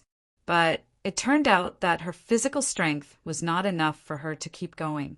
If she wanted to continue her revenge, she needed to learn how to adjusting the power of the black flames, adjusting the devouring requirements of the black flames, as well as more combat experience. He had to bring out the full potential of the black flames. Meow, meow. Let's meet up with the others at the mating farm. We'll leave when the sun rises. Seeing that Mei Gong was silent, David suggested, This mission has failed. We must return to the base immediately. But Meow Meow frowned. Didn't you say you were looking for your other 2 companions? David let out a long sigh and showed a painful expression. He lowered his head and grabbed his shoulder that was pierced by the vampire's claw. He held the wound tightly. Blood began to seep out of the cloth wrapped around the wound. David said bitterly, I'm useless. A lie still has. He raised his head, took a deep breath, and said slowly, Let's not talk about this. Let's hurry up and leave this place. Even if the 2 of them sacrifice themselves here, I will take their souls away no matter what. Meow Meow looked at the 2 necklaces around David's wrist. These were things that the companions of the Revolutionary Army would wear. If they died without a burial place, they should at least take this token with them. Take his soul away. The children living in the farm had never lived in the modern world. The method they learned was said to be a common practice during the war. It was more popular in the Revolutionary Army. Meow Meow herself wore a similar token. Looking at David's painful expression, Meow Meow's frown eased a little. She looked at David and said indifferently, If that's the case, don't die so easily. David looked at her and smiled. The same goes for you. His smile was so beautiful that Meow Meow could not help but be distracted for a moment. This person, if he was in such a situation, would he be so determined? Meow Meow did not know why such a thought suddenly popped up in her mind. She just turned around under David's slightly puzzled gaze and said indifferently, Let's leave this place first. If I remember correctly, there should be a sewer passage leading to the mating farm up ahead. Sewer passage? David could not help but be surprised. Meow Meow quickly said, When I was living here, my character setting was the naughty type. Once, out of curiosity, I sneaked into the sewer. Following the sewer, you can reach the mating farm. She paused for a moment before mocking herself. What I didn't expect was that the character setting that the nobles set for me allowed me to discover the truth of the farm. Perhaps those high and mighty nobles wouldn't even know about this. David suddenly said, I heard from the leader that many of our companions who joined the Revolutionary Army before us accidentally discovered the truth and planned to escape. But there were also some who chose to stay after discovering the truth. Meow Meow frowned. Are you talking about those mysterious supporters who have been hiding in the farms? All this while, David nodded and then said seriously, Meow Meow, have you thought about why we failed so thoroughly this time? Our men were all exposed and captured. Not a single one of them managed to escape. Meow Meow said, You mean we were betrayed by the supporters here? David nodded. But we do not know who the traitor is. Meow Meow, you were once born in this farm. Who do you think is the traitor who betrayed us? Busby. Meow, Meow, Meow suddenly whispered the name. David did not hear it clearly and asked subconsciously, What did you say? Meow Meow shook her head. At this moment, she suddenly pushed David away and pointed her finger. A small flame shot out and instantly hit a huge wolfhound and began to burn. The huge wolfhound struggled painfully in the black flame, but soon turned into ashes. It's the blood-sucking wolfhound reared by the nobles. David's face suddenly became serious. It seems that in order to capture us, these vampires have really spared no effort. But is this black flame the power that Meow Meow obtained? This way, after killing the blood-sucking wolfhound, Meow Meow did not hesitate and directly sped up. Because the flame burned the wolfhound, it temporarily replenished its power and calmed down a little. Night. Perhaps it was almost dawn. On the roof of a big house not far away, a pair of eyes silently watched the 2 figures quietly moving in the town. Luaccio. 2 people who no longer have hearts have finally met. Just like this, when the 2 figures disappeared in the normal range, Boss Luo slowly stepped back a few steps and his figure gradually faded. Soon, Busby brought Mina to a nearby house. This was a small theater which was usually used as the place for crop-s activities. In the theater's lounge, the young girl Mina held something tightly in her hand and handed it to Busby with both hands. This is... Busby was startled and looked at the thing in Mina's hand with a puzzled expression.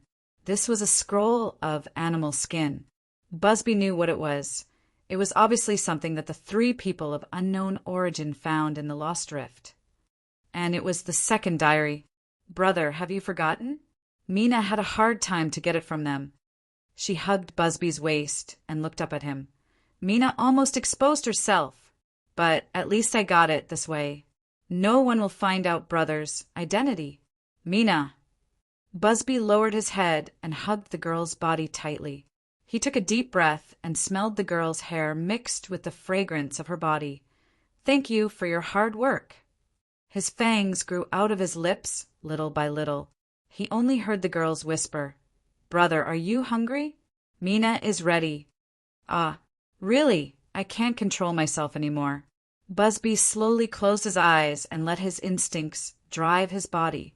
Feeling the feeling of the fangs piercing his skin, he gradually lost himself in a huge vortex. Clang! The clan's authority in his hand suddenly fell from his palm. After a long time, the girl tidied up her collar and then snuggled into Busby's arms like a well-behaved kitten. She asked innocently, Brother, will you always be with Mina? Yes. He was like a person who was absent-minded and his eyes were empty. Then they gradually regained their color. Busby took a deep breath and helped the girl up. Mina, you stay here and don't leave. Busby said quickly, Wait for me to deal with the killer, and then I'll come back for you. This killer's target is only the vampires. She probably doesn't intend to hurt the children here, so you should be safe. The girl obediently buttoned a button on Busby's collar. Mina will wait here for brother to come back. Be careful on the way. Busby nodded and handed the second diary to Mina. Help me keep this safe.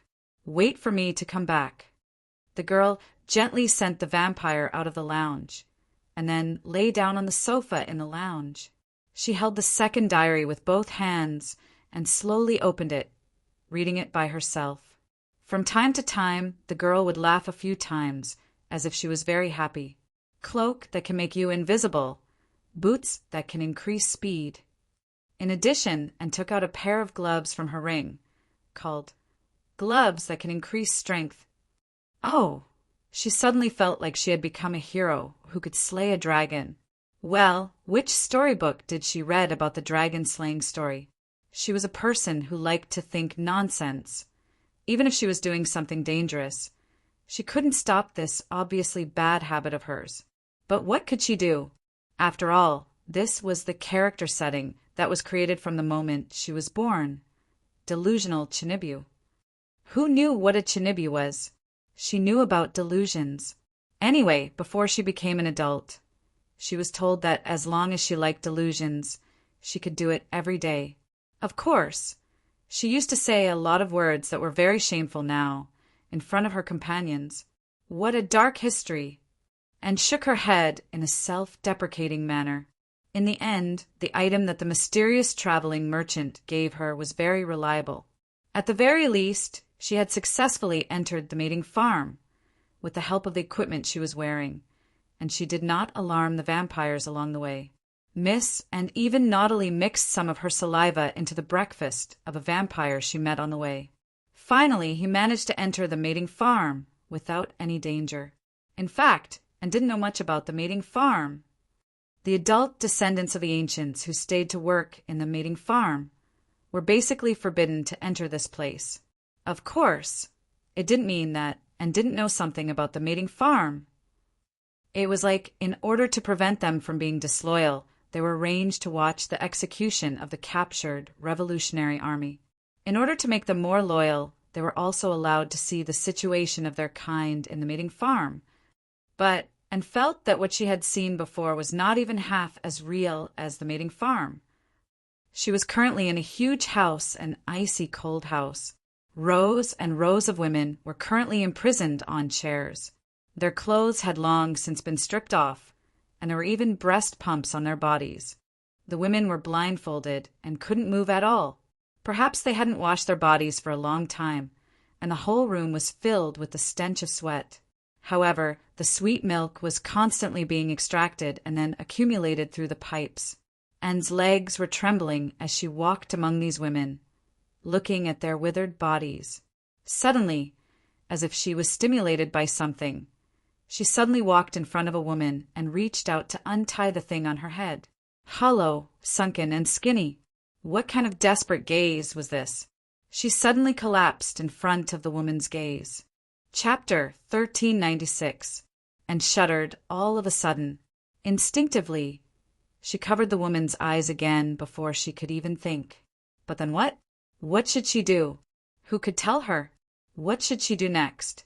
Even with the cloak of invisibility, she didn't feel safe at all. This horrible room gave her a strong sense of uneasiness all the time. The tools that were installed on all the women here seemed to have been placed on her at some point, draining all her strength out of thin air, and found it difficult to move her feet. It was as if her feet had grown roots and were rooted in the room. Suddenly, Anne heard footsteps. She turned her head subconsciously and saw 2 servants of the vampires coming in. They were not even low-level vampires. They had only transformed once and were almost the lowest labor force in the vampire circle. But even so, they were much more powerful than her. Anne stepped back subconsciously. She watched the 2 vampires coming closer. Her heart beat. It was crazy, as if her heart was about to jump out, until she unconsciously stepped back and bumped into the wall, making a soft sound. What's that sound? Vampires were very sensitive to sound. At this time, they looked in the direction of the strange sound. But obviously, this vampire didn't see anything, and neither did the other vampires who came in with him. Did I hear wrongly? The 2 vampires looked around in confusion, but didn't find anything. Then they started their work, collecting, feeding, and checking the health of these individuals who were producing milk. She was invisible now, seeing the actions of the 2 vampires, and breathed a sigh of relief.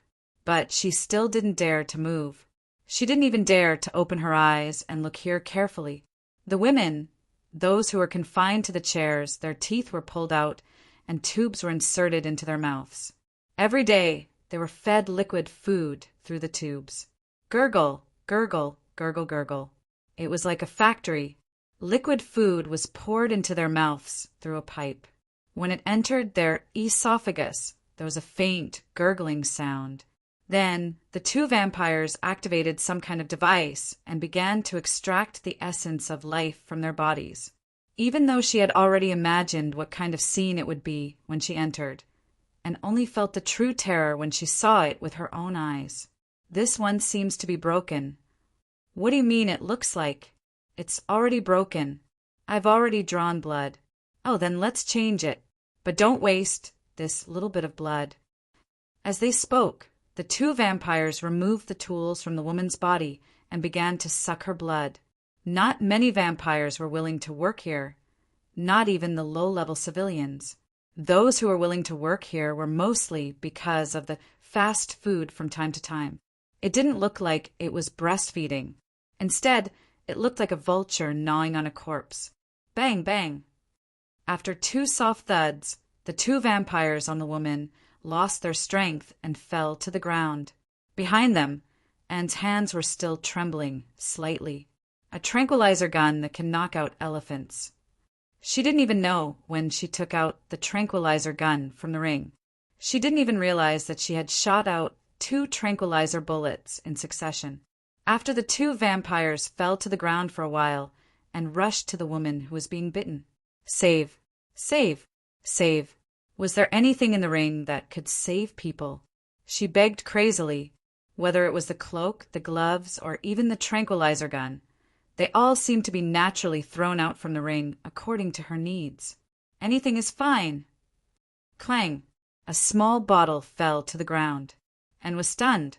She picked up the bottle. She looked at the woman who was judged to be broken, and then at the bottle in her hand. Clenching her teeth, she pulled out the catheter from the woman's esophagus with force. Even so, the woman's eyes were still empty, and there was no reaction at all, just like what the vampire said. She was already broken, and gritted her teeth and poured the liquid in the bottle into the woman's mouth. But the woman had lost the ability to move her mouth. Her lips couldn't close by themselves. Anne's hands trembled and covered the woman's mouth. Perhaps it was an instinct. She even hugged the woman's thin and weak body tightly. "Don't die! Don't die! Do you hear me? Don't die! Drink it! Don't die!" She kept whispering in the woman's ear. "Drink it!" and gradually exerted more strength with her hands and voice. "Can you hear me? Don't die! Don't die! Come back to life! Come back to life!" Gurgle, and didn't know if she was hallucinating. The woman in her arms seemed to move a little. Because of this, one of the gray gemstones in the ring on her finger gently flashed, but the flash quickly disappeared. The gray color of the gemstone was barely discernible to the naked eye, and a trace of gray faded away. And didn't notice the change of the gem on the ring. She let go of the woman and found that the woman's body gradually changed. First, the dull skin began to shine. Then the lost muscles began to recover. Even the teeth that were pulled out began to grow little by little, until the woman became a healthy person and her eyes regained their luster, and heaved a heavy sigh and murmured, "Great! Finally!" God. The woman looked ahead blankly. Then her eyes suddenly burst with a strong sense of expectation, and her voice became real.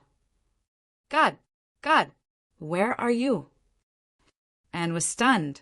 Then she remembered that she was still wearing the cloak that could make her invisible. She quickly untied the cloak and showed her original appearance.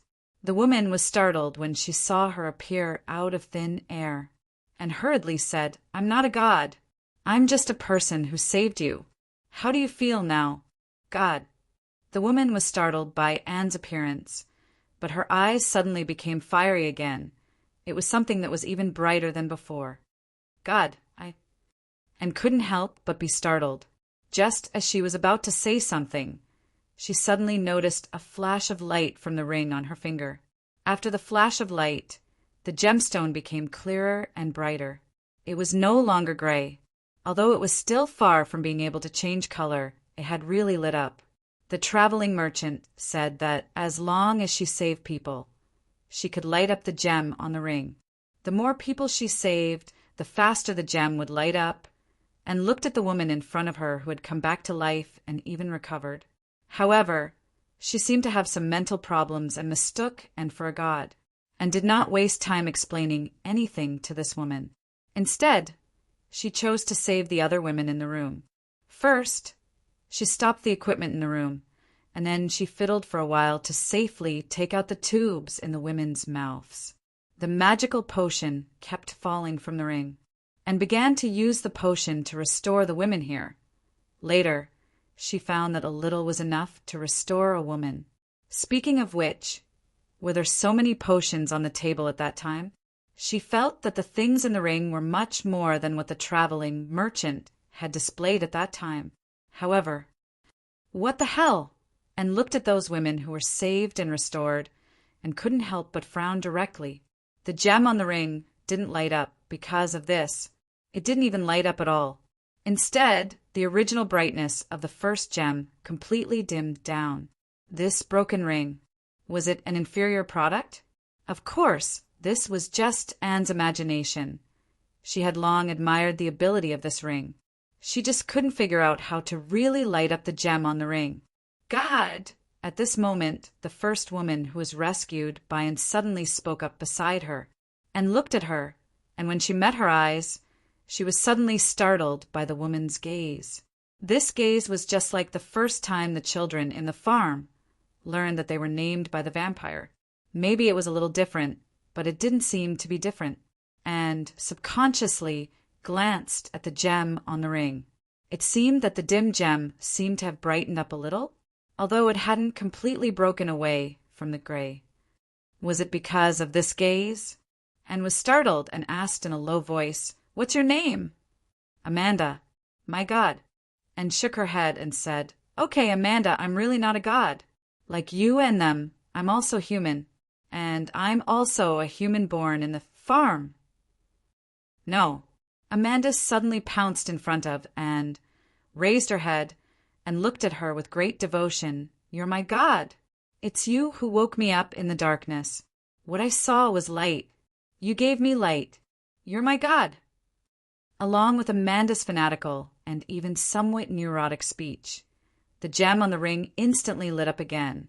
This time, the brightness directly made the gem completely break away from the gray level. Red, orange, yellow, light green. The first gray gem on the ring had finally turned into a light green color. There were a total of 10 gems. After turning light green, it was so bright. What the hell? And Exan felt a chill in her heart.